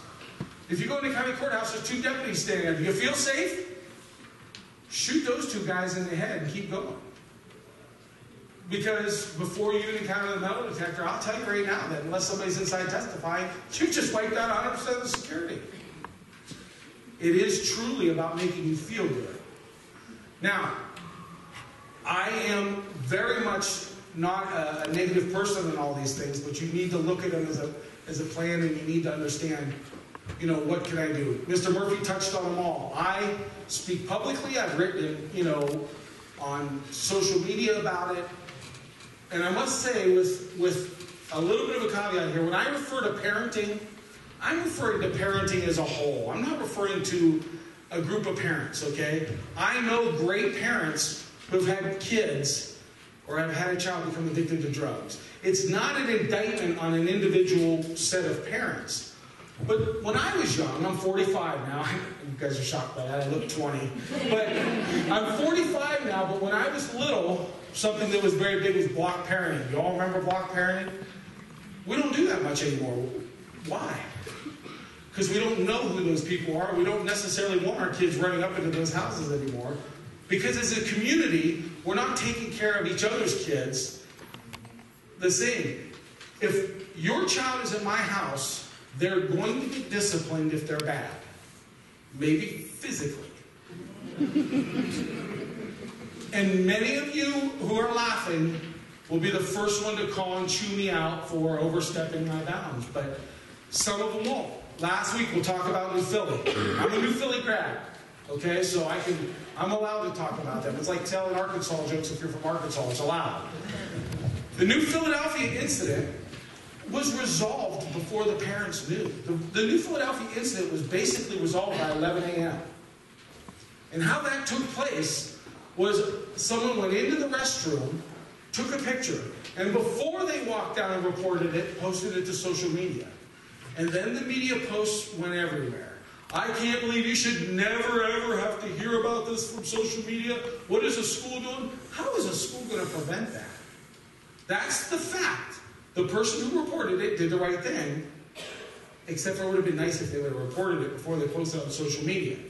And then, later in that day, and I'm not judging this person because I think generally the reputation is good, there's a very long post from a parent about the problem today is these kids are, and he used that snowflake term, and kids, there's no discipline, and there's this, and there's that, and if it was my kid, it is. And guess who had to take that post down that night very quickly because it was his kid. I'm telling you that it's always somebody's kid. So instead of accusing and instead of poking fun of, instead of pointing out the weaknesses, we all need to look out for each other and each other's kids. It's just the way it is. I may do a great job at my house, but it becomes very nerve-wracking when your kid wants to go somewhere and you don't know. I have a grown child and I have a 5-year-old. They act very similar. No, I'm just kidding. I'm sorry, Maddie. But anyway, I have always been that type of parent who has to meet the people, talk to them. I don't trust anybody. And I'm going to tell you, trust a little bit less, investigate more. But there comes to be a cost to that. So I'm not here to just endorse your school district because I work with them all. I've had the same meetings with Dover, New Philadelphia, Garaway, Indian Valley. I promise you, your school district is great. You're at the top grade card-wise. You know that, right? I mean, you really are at the top grade card-wise. You score there, and they're doing all the right things. Now, you may say, well, I would like to see teachers carrying guns. There's a couple other districts doing that. You know, why aren't we doing that? That's for every district to decide. You know, my office has been involved in that. My office has trained and worked with both school districts that have done that in the county. But again, folks, how much are you willing to support your school? When that happens, if a school shooting, God forbid, would happen here, and a teacher pulls a gun and shoots it at the assailant and misses and hits your child. Now, it's probably going to happen if it was a law enforcement officer, too. There's a lot of science behind it that I don't want to talk about tonight because it's not why you came. Are you really prepared for those things? And that's what I want you to think about as a parent. There is a cost to security, a financial cost, and then there's a cost of what you're willing to tolerate. Are you willing to tolerate your kids standing in long lines outside before they come through metal detectors? And if you are, great. That's something the school district can talk about. But you got to be aware that none of this stuff is going to flow like an airport, where they've just forked hundreds of millions of dollars, not millions, hundreds of millions of dollars in the securities of airports. So we're doing things. I can tell you right now that we knew pretty early on that your threat was minimized. This has been going on since the beginning of time. The writing of notes, the bomb threats, the things like that. There are things we look for. Could we ever be wrong? Absolutely. Am I ever going home? Do we ever just show up, look at a note, and go, that's baloney. There's nothing to that. That's not how they're handled.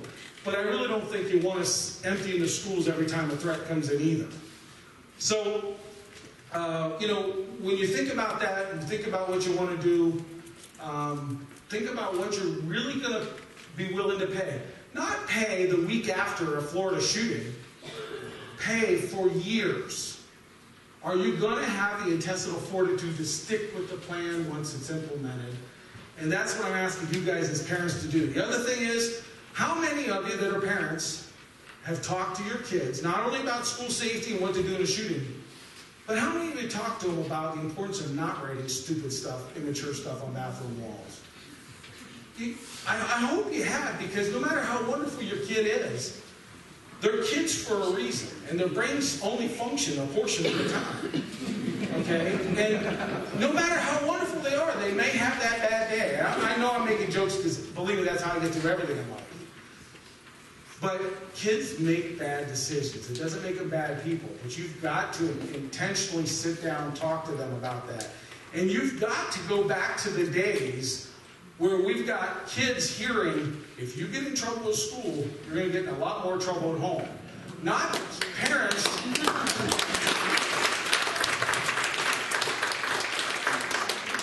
Not parents rushing to the school to make everything a debate or an argument. And if you do need to debate it, please, but for all means, debate it in private, not in front of your kids. You know, because I'm telling you, there's an epidemic that has been very problematic throughout the county. Everything's an argument. Everything's a discussion. And if I use inappropriate terms, but if you want the mentally ill running the asylum, then that's how you do it.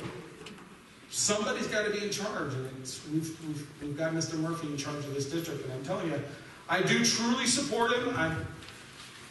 I don't keep it private. I'm a big supporter of education. I think we ask the schools to do way too much. I will be at every single meeting. I can have advice from the FBI, the Secret Service, the people that I consult with. I can have anything I need to get my hands on to advise your school district with the best advice possible. I'll be here at every one.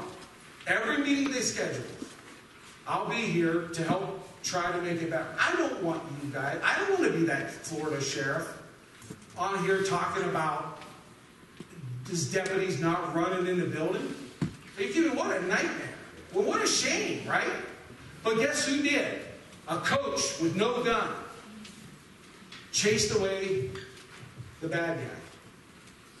I know for a fact, the evidence is clear, nobody protects your children, nobody, except for you, better than educators. That's a fact.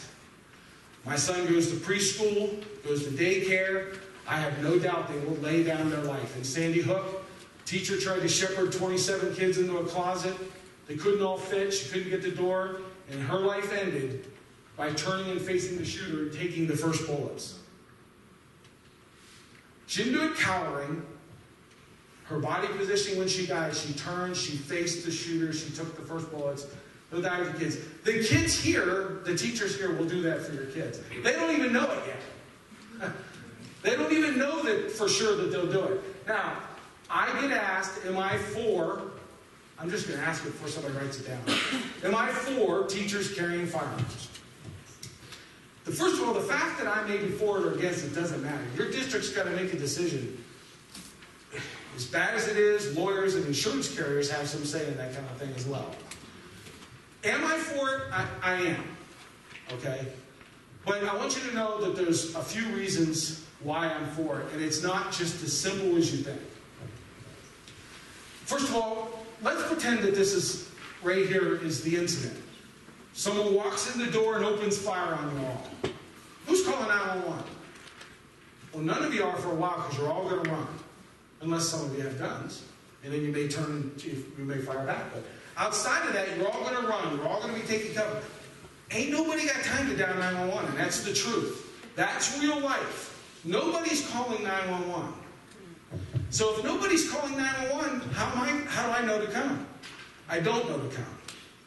Now, eventually, somebody's going to get far enough away or safety, or maybe somebody clear on the other side of the school will find the time to call 911. They feel safe. They're able to do it.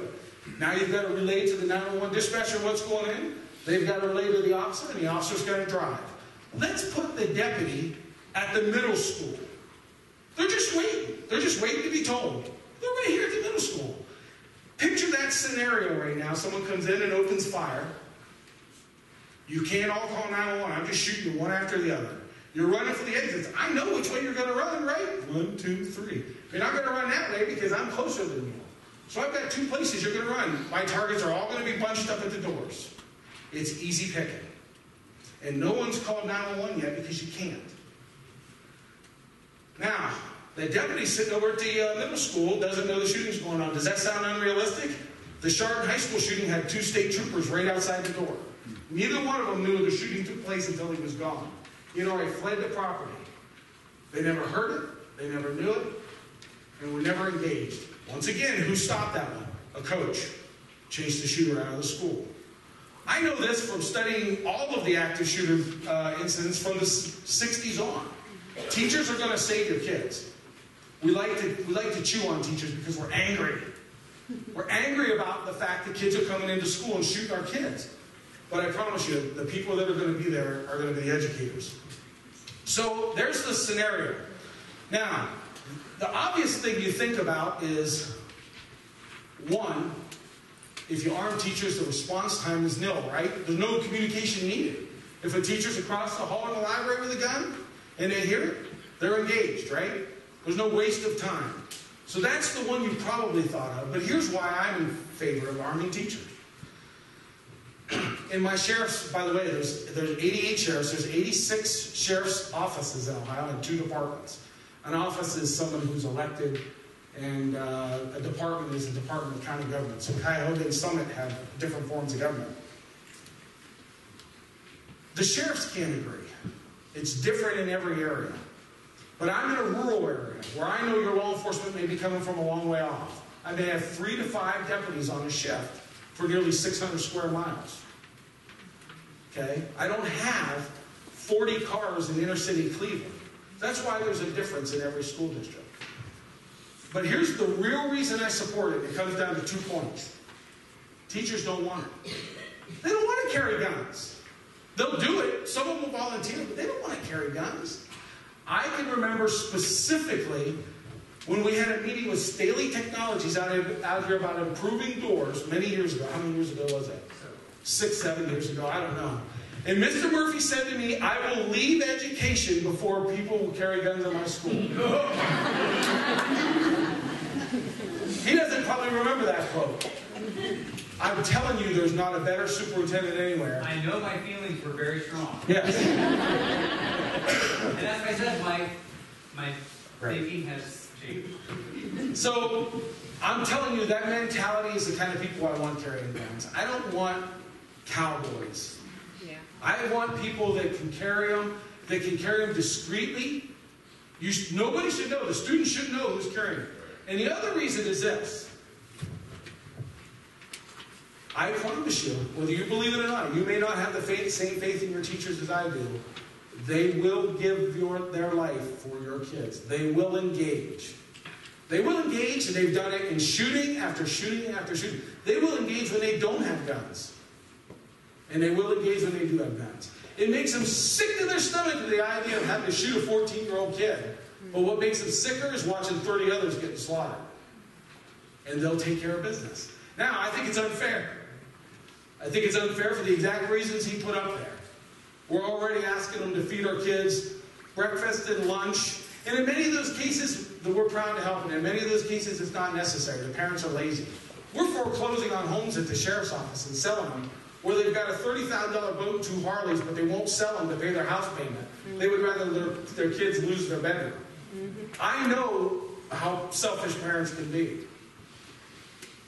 Again, I'm talking collective parents. I'm talking about the group. We need to come together as a group. We have to look out for each other's kids. We need to teach our kids to look out for other kids. It is a societal problem. We're all looking for somebody to blame. It's easy to blame the school. It's easy to blame law enforcement. It's easy to blame mental health. We're just angry. But we need to look in the mirror and be responsible for our own home. And that's a fact. None of it's going to get any better. The methamphetamine problem, which is, by the way, is much larger than the heroin problem. Much larger. It's not even close. The heroin problem, which makes the news more because it causes more deaths. And now the school shooting problem all come down to a breakdown of family and, a breakdown of society in general. I'm going to quit talking here in a minute, but I want you guys to read a little story. Go home and Google Rosetta, Pennsylvania. I love to talk about this because it's one of the real things I believe in. There's a little town in Pennsylvania called Rosetta, Pennsylvania. It's an immigrant town from Rosetta, Italy. And when Rosetta, Pennsylvania settled, it was settled in a community just like this, surrounded by other communities. And they had no cancer. They had no heart attacks under 65, no heart disease. And nobody could figure out why, because the town right next to them had mortality rates the same as everybody else. So the government, the CDC, sent doctors there to study this. And I thought, man, these people must eat great and eat healthy. They ate lard and smoked cigars and drank liquor every night. They did everything wrong. They did everything wrong except for one thing. It was an immigrant town. 3 generations come together. They ate together every night. They took care of each other every night. But why did they come to America? They came to America for the American dream, right? A higher education, to better off their kids. Their kids got those higher degrees, and guess what? They spread out all over the country. And within a decade of that happening, their mortality rates rose and matched everybody. Depression increased and was out of Pennsylvania. You can believe it or not. It's a very daunting idea because it's a complex issue. How do you fix that? How do you fix all of society? People are unhappy. People are doing school shootings, methamphetamine, heroin, because their quality of life is low because they're not happy. And they're not happy because they don't have a Harley. And there's nothing wrong with having a Harley. Have 3 Harleys if you can afford it. But pay your mortgage before you have 3 Harleys. Take care of your kids. I can't tell you how many kids, Dover PD just had a case of a kid stealing food. The school district's not prosecute. Kids stealing food to go home and eat every night. And I don't mean to oversimplify it, but the parents both have cigarettes every night. The kid doesn't have food. There's a problem, folks, and the schools are dealing with it. So here's my commitment to you. I'll answer every question you come out tonight honestly, and I'll be at every meeting they ask. I promise you. I will bring in people much smarter than me. You have to go pretty far, but I will bring in people much smarter than me. And if I've got one thing good to offer you is I've got the contacts. I've got the contacts to get the information that your district wants. I've got the contacts for just about any type of security that there need be. And I don't mean the salesmen that sell it, because they all tell you it's the best thing. And, we talked about things like the Barracuda under the doors. There's a lot of problems with those. And there could be a good thing if you have a school with no locks. I still approve of them, but only under a very certain circumstance, and you got to keep them hidden. And that's something we will talk about later. There are security risks themselves. There have been more assaults taking place behind those locked doors because they're also used by perpetrators. Because I can't get through the door now. But they are good, but everything has a way that it has to be implemented to be correct. Sheriff Campbell, thank you.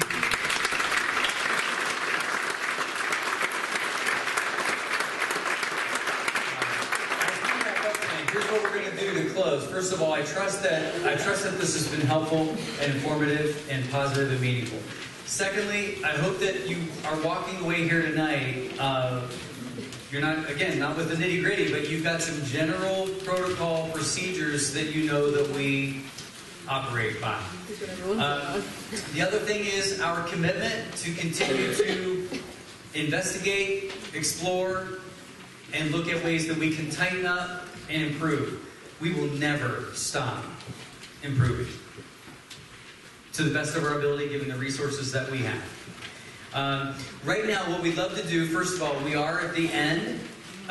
We will open it up for Q&A. If you've got a question that you would like to be posed, and I can't promise that every question will be asked, but write your question down if you haven't already. Pass that to the sides. Our moderators, Mrs. Wells, Mr. Bransky, and they're going to collect those, and then they will field those questions to Sheriff Campbell and me. The other thing is I know that some of you are going to need to leave, and that's fine. We'll stay as long as you need us to stay, but as you leave, be sure to fill out the exit ticket. Your feedback is important. We're collecting the index cards for questions. We want your exit tickets. If you want to be contacted, or if you've got ideas, please be sure to put that information down, and we will get back in touch with you.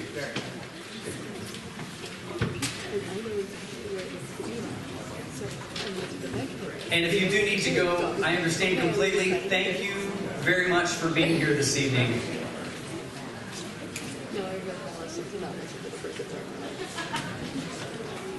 Because I know how to do it in ways that they don't realize they mistake.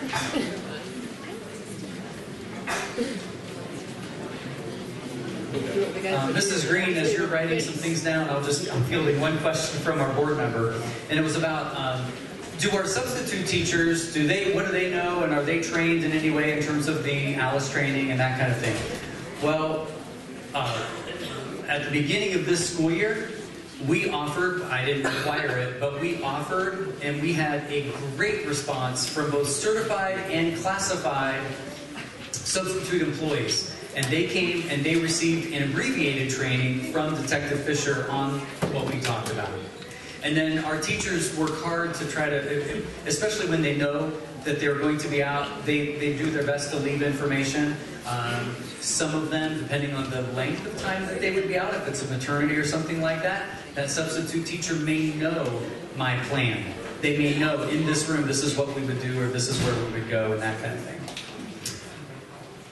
Okay, so do we have another microphone so the questions can be... Mr. Baranski has it. Okay, so Mrs. Wells? Okay, so the first question, I think it might be for you, Sheriff Campbell. What can our community leaders do to help school districts educate our community? By that, I mean city council members, libraries, trustees. I think they're thinking outside of even just school, how do we keep our other buildings safe and educate them? Well, it's an excellent question, because one of the reasons we don't want you to live in fear is because there are far more occupational shootings, mall shootings, than there are school shootings. We've had 2 shooting incidents in Tuscarawas County, one in Union Hospital and one in a workplace in Cumberstown. The numbers greatly are outweighed by, there are far more shootings in businesses than our schools. So we want you to think security anyway. That's why the key really is situational awareness. It's having that habit of knowing. Today at New Philly schools, they have, and Mr. Murphy and I haven't had to talk about that, we're addressing everything. One of the problems they have is you have to buzz through to get in the door, and they've got a little camera there. But we're nice people, right? We're from a small community, so we're very proud of that. And then what we do is they buzz you in, and then that person who gets buzzed in ends up standing and holding the door for 8 more people that walk in. They didn't just get buzzed in. So security, what can we do is educate people to keep your eyes open. If it looks weird to you and it doesn't fit in, then you need to call someone. And you need to definitely, when you're coming into school, you got to be a little rude. If they let you in, you let yourself in, and you pull the door closed and make the next person go through the next procedure. Because there's been at least 4 school shootings that got in that way. They waited for someone to open the door, and then they walked in right behind them. So those are all little things you can do. It's just being totally aware. Now, the ALICE training is just a proprietary training method. If you're wanting something to show your family or your co-workers, Google the video Run, Hide, Fight. It was produced by the Department of Homeland Security. It was filmed in the city of Houston. It's about a 7-minute video. It's a great video on security and this type of thing. And you can address those things at home. And you have to have these conversations with your kids. Right now, we're trying to implement a little procedure in which we'll be talking to elementary kids, which has to be very age appropriate. I mean, think about that. We're not reading The Little Engine That Could anymore. We're reading a book specifically designed about how to act in an emergency if somebody comes in to 6-year-olds. So it's what you can do is just teach that situational awareness. We want to make everything evil. Video games are a big problem in our society, for example. I can promise you they are. But they're not evil. A normal, healthy kid can play video games and never go out and shoot anybody. But if your kid's sad and depressed and playing video games 16 hours a day and they're all very violent, you've got a potential problem on your hands. Especially if he's playing alone and you're not playing with them. Play with them. I don't like video games, but I did at one point. I grew up, I guess, but as an adult at 45, I'm no longer interested. So those are the things you can do, is just being involved with everybody. I can tell you right now that there was a very, very dangerous situation in Atwood Lake that was going to take place of a resident there who was planning to kill kids at a bus stop. The school district has no idea because we took care of it. But it was absolutely not one of those plans that was just something said. He had drawings. He had scoped rifles at every window. And he was obsessed about it. And it took someone from his work to call us. He monitored something for us in a short period of time, and we had him in custody the next morning. He was involuntarily hospitalized. He was then sent to jail, and we seized every weapon he had. He's not allowed to have those back. He's since made it out. He's still in therapy. He's not remained a prisoner forever. I still stop and check on him. He lives in another part of the county, and I just drive up and talk to him. He kind of doesn't like me, but he talks to me every time. And what I'm trying to let him know is we just didn't want anybody to get hurt. So that's been several years ago, and I still stop and talk to him. I need to know what you know. If he was in his workplace talking about shooting people, that's not normal. I get very angry. My head turns bright red. It's ugly. I've never once just talked about shooting kids at a bus stop when I get angry. So if I'm saying things like that, it's not normal. That's it. Thank you. I have a question here. It says, law enforcement in Parkland, Florida has received significant criticism for their refusal to allow EMS into the school during the recent tragedy. What actions can our Tusky Valley community organize that will allow all the different first responders to provide timely life-saving treatment? That was pretty simple. So the first guys in are going to be the guys with guns, but the scenario that we've already talked about is providing some sort of safe area immediately in the school to get the EMS in. It is part of our training that if your child is lying on the floor with a bullet hole, screaming for help, but there's gunfire going on, we're going to ignore him. We're going to step over that child, we're going to keep going after the guy with the gun. But we do have procedures in place. We have trained at our office, and we have trained in a couple of the police departments to secure an area to make EMS safe so that they can begin to provide those life-saving measures. Now, if the shooting's done, if the shooter, runs off, or if the shooter takes his own life, or if we take the shooter's life, then we, of course, have every single deputy has trauma kits, including bullet wound dressings, specific things like that we're trained on. So, we've got a member of EMS in the room. I know that they're looking to go to some very specific training just for that. And EMS is even becoming armed in many of the areas. So, if that's the case, we'll work with them. There really is no territorial thing. If you were in Philly when they had their incident, there were numerous off-duty police officers from outside of the jurisdiction that responded that were helping form a perimeter outside that just, some people didn't even know who they were. They would just show their badge and go, just here if you need anything. That's it. That's all they did. That's going to happen here. We have our every other month law enforcement meets. I will not need to ask for help. If we have a school shooting here, the Highway Patrol, Philly, Dover, everybody will come. Waller, everybody will come. I won't need to ask. It's part of our protocol. Okay, this one's for you, Mr. Murphy. This is kind of a heavy one, but the parent said, I never thought I would have to ask this, but here we go. How are we going to ensure safety for 6/8th grade students at 6th grade camp, DC trips, student packing overnight bags? Will there be checks to make sure weapons are not in bags, dog sniffing, things like that? Yeah, great question. Spring is the time where most school districts are sending children out for 6th grade camp, Washington, D.C., special trips and those kinds of things. First of all, the folks that work in those environments are all background checked, and those kinds of things. As far as going through I don't know. Mrs. Knowles, I don't want to... We don't go through everyone's bags. I think that our teachers do a great job of communicating what we should bring and not bring. We are quick to confiscate anything that should not be there. But as far as taking all of those students and their belongings through machines, x-ray machines, those kinds of things, we have not done that, and quite honestly, I don't foresee us doing that. Again, there's a cost to safety. I mean, that's a phrase that sticks out in my mind. There's a cost to safety. So if I suspect that a student has something, yes, we have the right and the responsibility to do an on-spot inspection with just like a locker. Yes, it may be their property, but we have the right to review those things and to address it.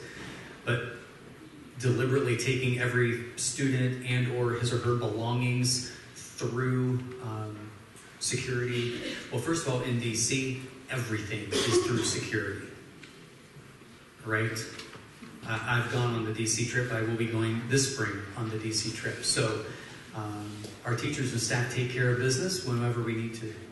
But I don't know if I'm answering your question, but I understand it, but no. There are no sixth graders going to drive themselves to the school for the bus pickup, right? So let's get the school to get every parent to commit to go through their child's stuff. Right. Thank you. Thank you. Yeah, thank you. Yeah, we try to take care of all of it thanks to our parents if we do that. Yes, thank you. Yes, I have a question here. It says, why do we still allow our children to have phones in our schools? Oh, great question. Well, I did write the question. bear with me. Imagine if I put out an edict tonight or tomorrow morning that says no cell phones. That was the only complaints for the New Philly incident. The mayor of New Philly, the police chief, and the school, the only complaints they got from parents was when they finally allowed the kids to exit. Keep in mind, there were still school locker searches to be done because they kept them locked in a room. They did what was called a soft lockdown. They locked them in a room. The few kids that needed their medication, they would walk them to their locker, observe them get it, but that was it. That was the only complaint they got from parents. They had dozens of parents complaining that their child wasn't allowed to have their cell phone. So again, collectively... And the complaint came from? Parents. So it is... You are all probably here because you're the choir. We're preaching to the choir. The people that probably need to hear this most aren't here. We know that, but we're going to give you the talk anyway. It's the parents that complain. There's some legislation out there. There's some different things going on. I think it'd be great if it was a big old giant switch the principal could hit to shut off every cell phone while it was on the property. At one point, that was illegal. I don't know if it is anymore. I haven't looked. Mr. Murphy, can I say something quick? Yes, I had Mrs. Knowles. a student say to me the other day, Mrs. Knowles, I have to have my phone on because how's my mom going to know something bad happens to me? And my comment to a 10-year-old was, you cannot pick up your phone and go, hey, Mom, in the middle of a lockdown or secure situation. You need to be running, fighting, and hiding, not calling your mother. We will take care of you. And I understand your concerns, and I understand you want to hear from your kids immediately, but you have put a fear in them that their first response is to you, not to save themselves and to listen to the adult in the room. And that bothers me a little bit because I want them to trust us, not that you're going to be able to tell them what to do because you're not there. And if that 10-year-old feels like the only answer they have is to call their mom, they're going to freeze. And they're going to try to get their phone. And they're going to try to dial you. And then what are you going to do? We've wasted precious moments. So I understand your fears, I do. But understand a cell phone can lock a kid down into making decisions and listening to adults in a crisis. Yeah, one of the whoever raised the question, fantastic. Well, why do we still allow cell phones? Well, imagine if we didn't. I know. We've already crossed that bridge. Can you imagine? Now, maybe some of you in the room, absolutely, Miss Murphy, no problem. Just put the cell phones away. The cell phones have to stay at home. A few of you may think that way. I think that the majority of folks would be, are you kidding? That is my right. Again, it goes back, that is my right. I paid for it. I'm giving it. It was what? Can you hear me? Can you hear the, that's how the thought process would go. So are we going to take the cell phones back? Probably not. What we would ask for is, Mom and Dad, please do your homework, manage that, follow what Mrs. Knowles just mentioned, that, you know what, in the event of a thing that we're working through, the last thing that our students and or staff need to be distracted by is a device where we are strong with our thumbs and not thinking with our head. It goes back to that right to know versus really allow us to do what we need to do. Why? To keep our children safe. I could care less about texting right now. Yeah. Okay. So I'm going to reverse this question. At the end of it, they said, looking specifically, how did the 13-year-old student ride the bus in Jackson with a .22? And with that said, is there also training besides the active shooter in action to look for teachers to be able to look for concealed weapons on a person prior to a shooting?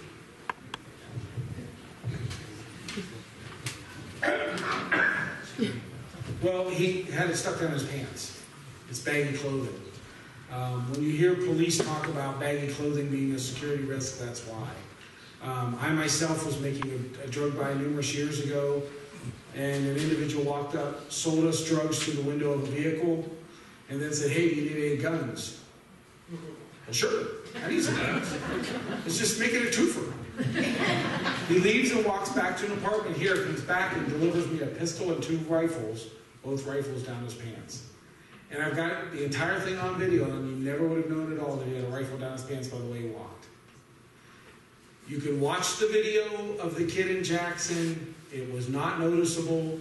There are some trainings, there are some things that us guys with guns do. I do it.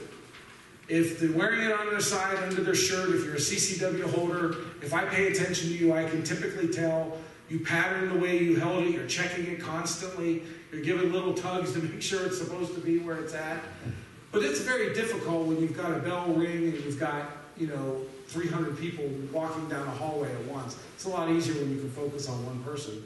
So is there training out there? Yes, there's some training out there. That's not something that's been implemented. It's something that we talk about more in the paying attention to what the individual has given us clues for ahead of time. It's very difficult to catch it that morning. So the kid in Jackson walks in. He's in the bathroom loading his gun when he's interrupted. And you've all read now some of those comments in the paper. And one of those is more daunting than ever. In the comments, he's talking about wanting to be the next Columbine. This is going to be great. I'm going to do this. I'm going to be remembered forever. All of that is the same as every single school shooter believes. But what he said that really gets you is he said, and after me, there's someone else in waiting. There's someone else that no one else is paying attention to. There's someone else that is waiting to take my spot. And that's what we know. There are people planning it right now. We need to know early. The Columbine guys, Klebold and Harris, did it for 2 years. I promise you, these folks, if we have metal detectors, they're going to plan around metal detectors. It's not going to be a problem. It's going to be a minor speed bump. The same way with having a single armed individual. So those are all good security things, but they're minor speed bumps to someone who's dedicated to this mission. They are relaxed. If you've not seen the Alice presentation, one of the most embarrassing slides is they hit 8 out of 10 times their target.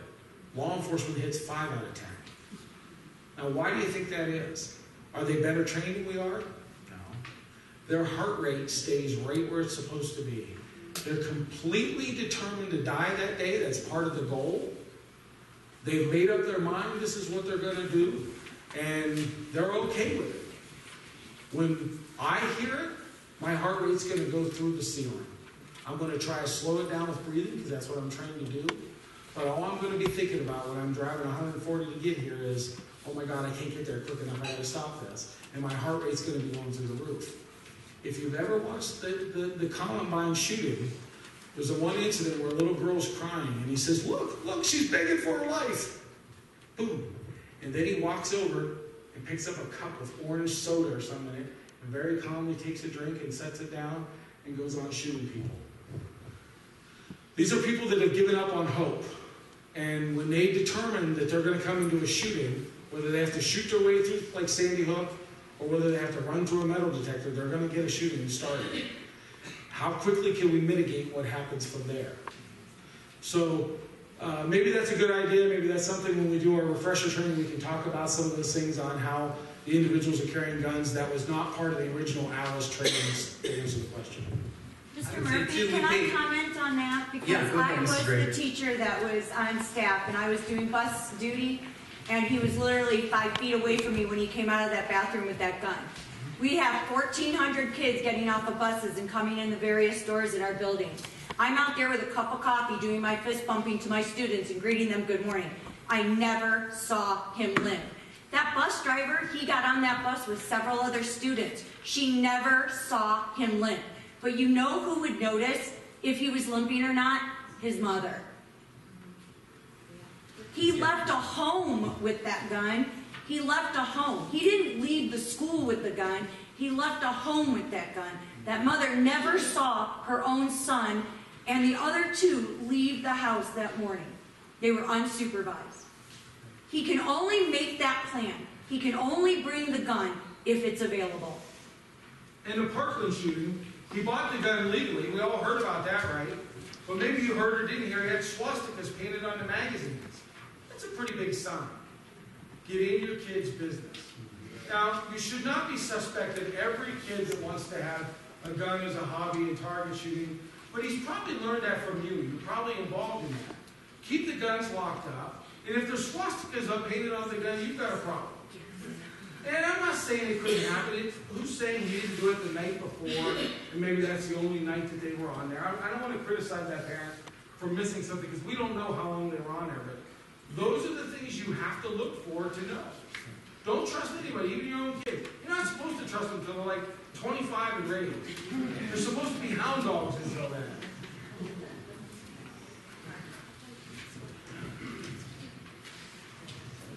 Do we have other questions, Mrs. Flickinger? I mean, I want to make sure that I want to follow the process here. Go ahead. What can I do financially to help with school safety? And is there any item I can supply for my child's classroom to aid classroom safety? Great question. First of all, it would take a lot of cupcakes to be sold to raise money for this kind of equipment that we've talked about. I've had well-meaning folks that have said, Mr. Murphy, I'd be willing to, I've got a group of parents that we're going to get together and we could raise the money. Thank you. But I mean, with all due respect, our churches have trouble raising money. Our organizations have trouble raising money. Our booster organizations have trouble raising money. This hits a nerve. It hits a nerve for a little while until it becomes humdrum. All that to say is, if you're willing to make a donation or you want to channel that through the building principal. Here's what the teachers have asked us even last summer with Detective Fisher and the Alice training. You know, I know that there are folks that, and I'm not encouraging our people to do anything that they're not comfortable with, but if you want to go buy a fire extinguisher so you can use that as a deterrent if someone's trying to break in your room, okay. If you want to have a baseball bat, and but be very mindful.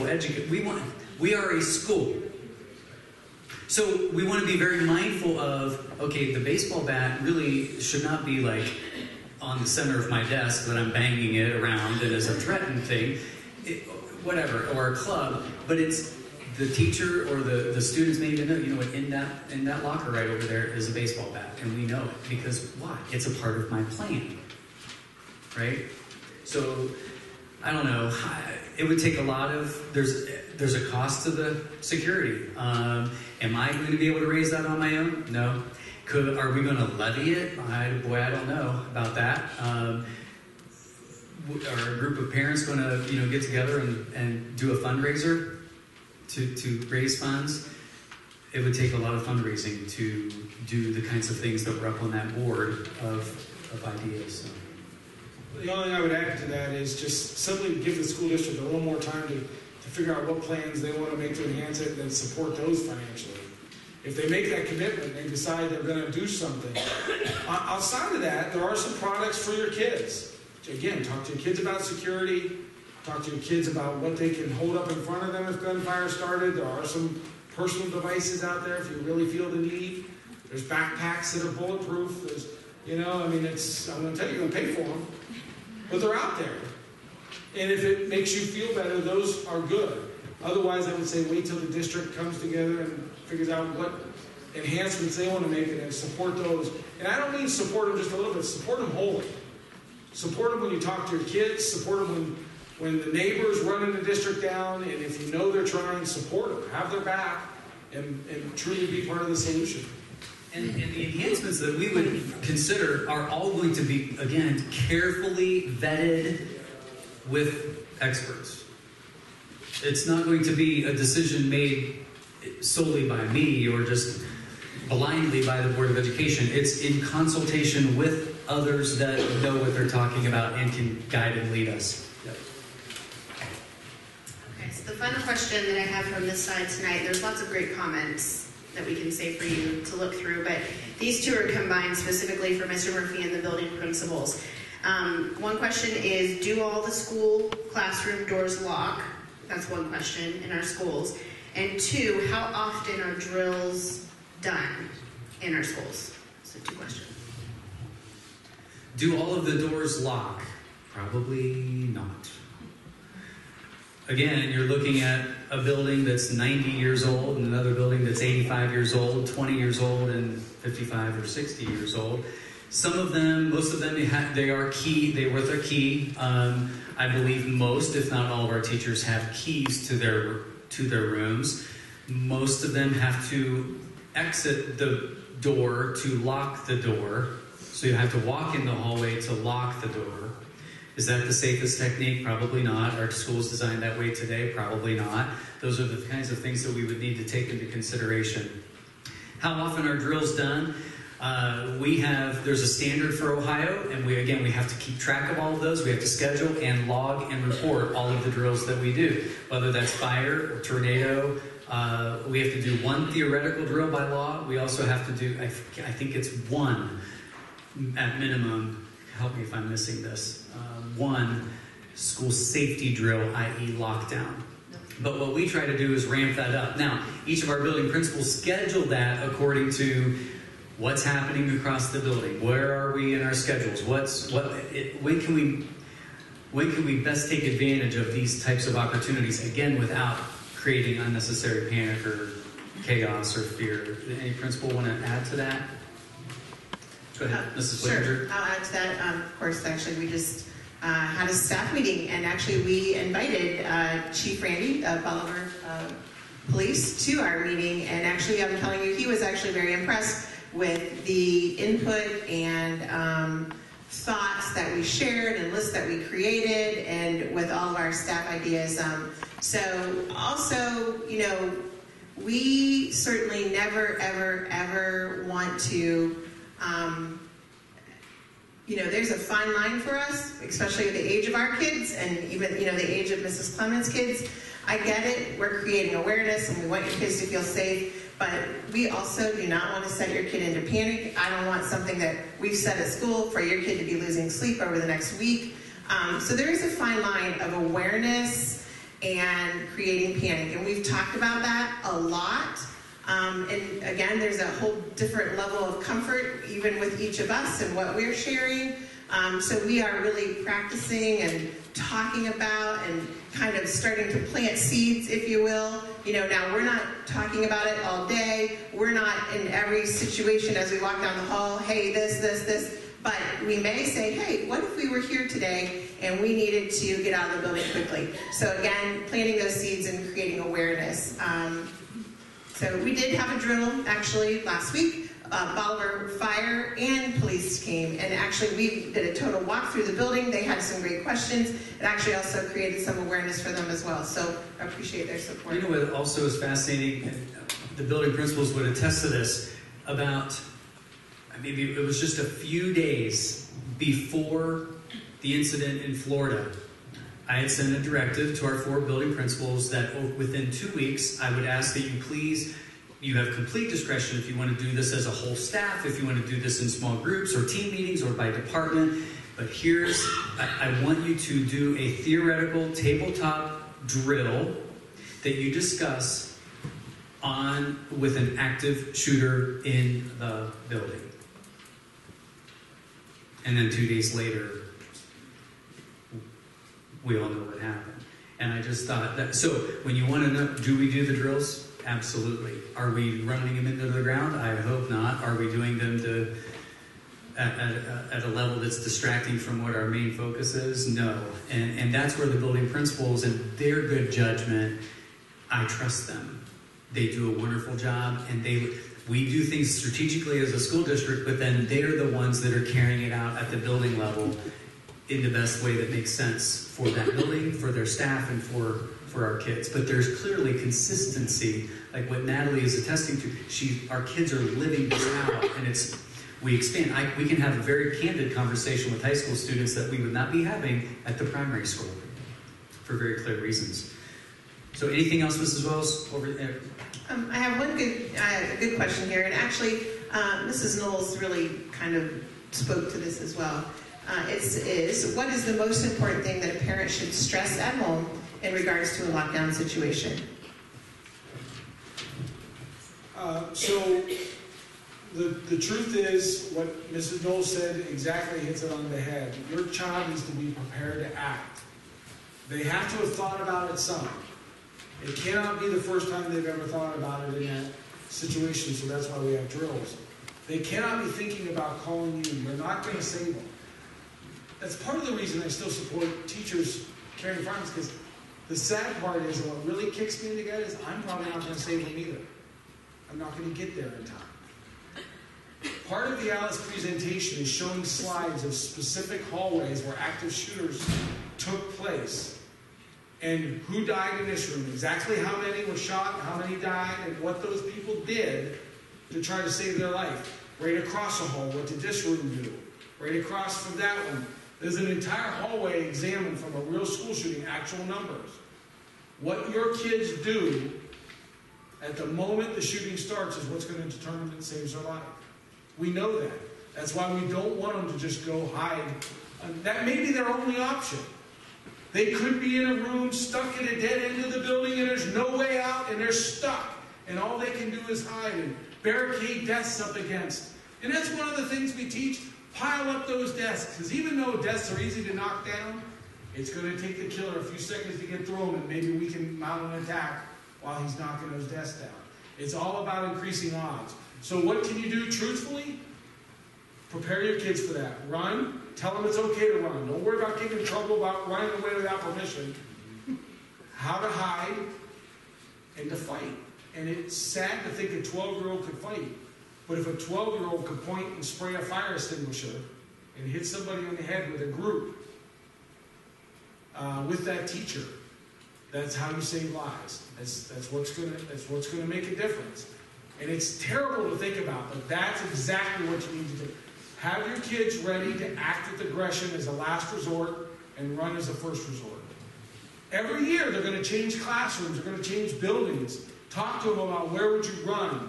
Talk to them about their specific classroom. And that's why Alice is still effective. It's because we get each teacher looking at their classroom. You can't put a hypothetical classroom on the screen. You've got to look at their classroom. How far do the windows open? Central Elementary in New Philadelphia has a second floor with no fire escape anywhere. They have entire plans on how are they going to get those kids out when there's no fire escape. What if the fire consumed the stairwell and they're stuck above? They have to be actual conversations based on their actual classroom. So talk to them about that. You know, can they get out the window? Do they know it's okay to throw the chair through the window the moment that there's a shoot? Hey, listen, we laugh at that, but that's exactly what we need to prepare them to do, because in Columbine, the 911 call was like 11 minutes long. And you listen to this call, and Columbine's a huge campus. And one teacher is talking to a librarian, telling him where the shooting's at on another side of the campus. But nobody ever thinks of leaving. They're on a complete other side of the campus. The shooter's in there, walking through the building, and everybody's just hiding and waiting. Empower your teachers, empower your kids to save their own lives. Of course, we're going to come and try to do it. But if we're not there, those are the people that are going to save them. Yeah, I would say, just echo that, a lot of empowerment. Everything that we've been working with our staff since last summer was, you know, Our teachers and staff and our kids, we are trained to be good soldiers, good listeners. Listen, follow instructions. Follow instructions. Are you following my directions? That's what we teach all the time. And not that we don't want our children to follow instructions. Not that we don't want our teachers and staff to follow instructions. But there comes a time where there may not be an instruction being given. And you need to act. We need our people to be empowered and to think and to respond accordingly. And to give them permission to do that. Oh, Mr. Murphy, is it okay if I blow out this window? I don't care. Blow out the window if you're going to stay alive. Is it okay if we... No, you don't need to ask that. Do what you need to do, and we'll figure it out later, as long as everyone's okay, and as long as everyone's safe. My first school safety drill I remember right after the law was enacted was Baltic Elementary. And you're out there in the middle of Baltic, which is it's always a treat. I love to go out there. And I learned two things. It was the first time I really thought about how these drills to just walk up in the corner of a room and hunker down were bad. But the kids, little kids, entire school from them, as silent as could be, could hear a pin drop. They did exactly what they were taught. The problem is we were teaching them the wrong thing. These kids will do what they're told when we instruct them and we drill them. We just got to make sure that we're empowering them and letting them drill to do the thing. And we got to let that teacher make that decision.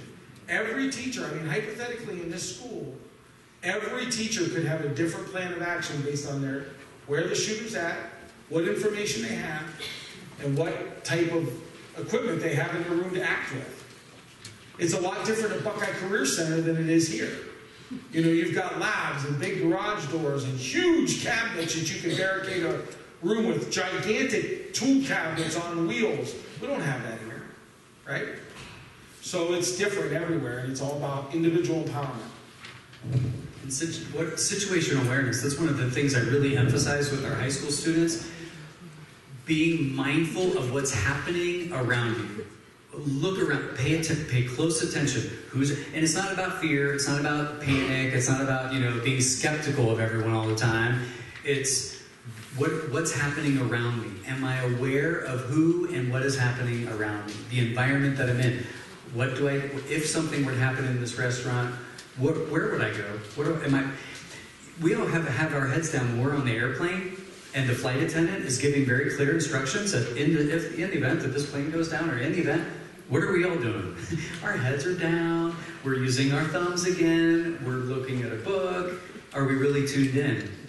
We need our folks to be tuned into what's happening, right? And our adults as well. Any other questions, Mrs. Flickers? This is your first time on a plane. No. Okay. Again, thank you more than I can say. Thank you to Sheriff Campbell, our staff, our board, Mr. Lewis, Bethy, thank you for your help this evening in running sound and lights and all those kinds of things. Thanks to our moderators. Please be sure that you complete that exit ticket and give that to one of our staff members as you're exiting this evening. Thank you for being here and for your commitment. Let's keep on keeping on, and go Trojans!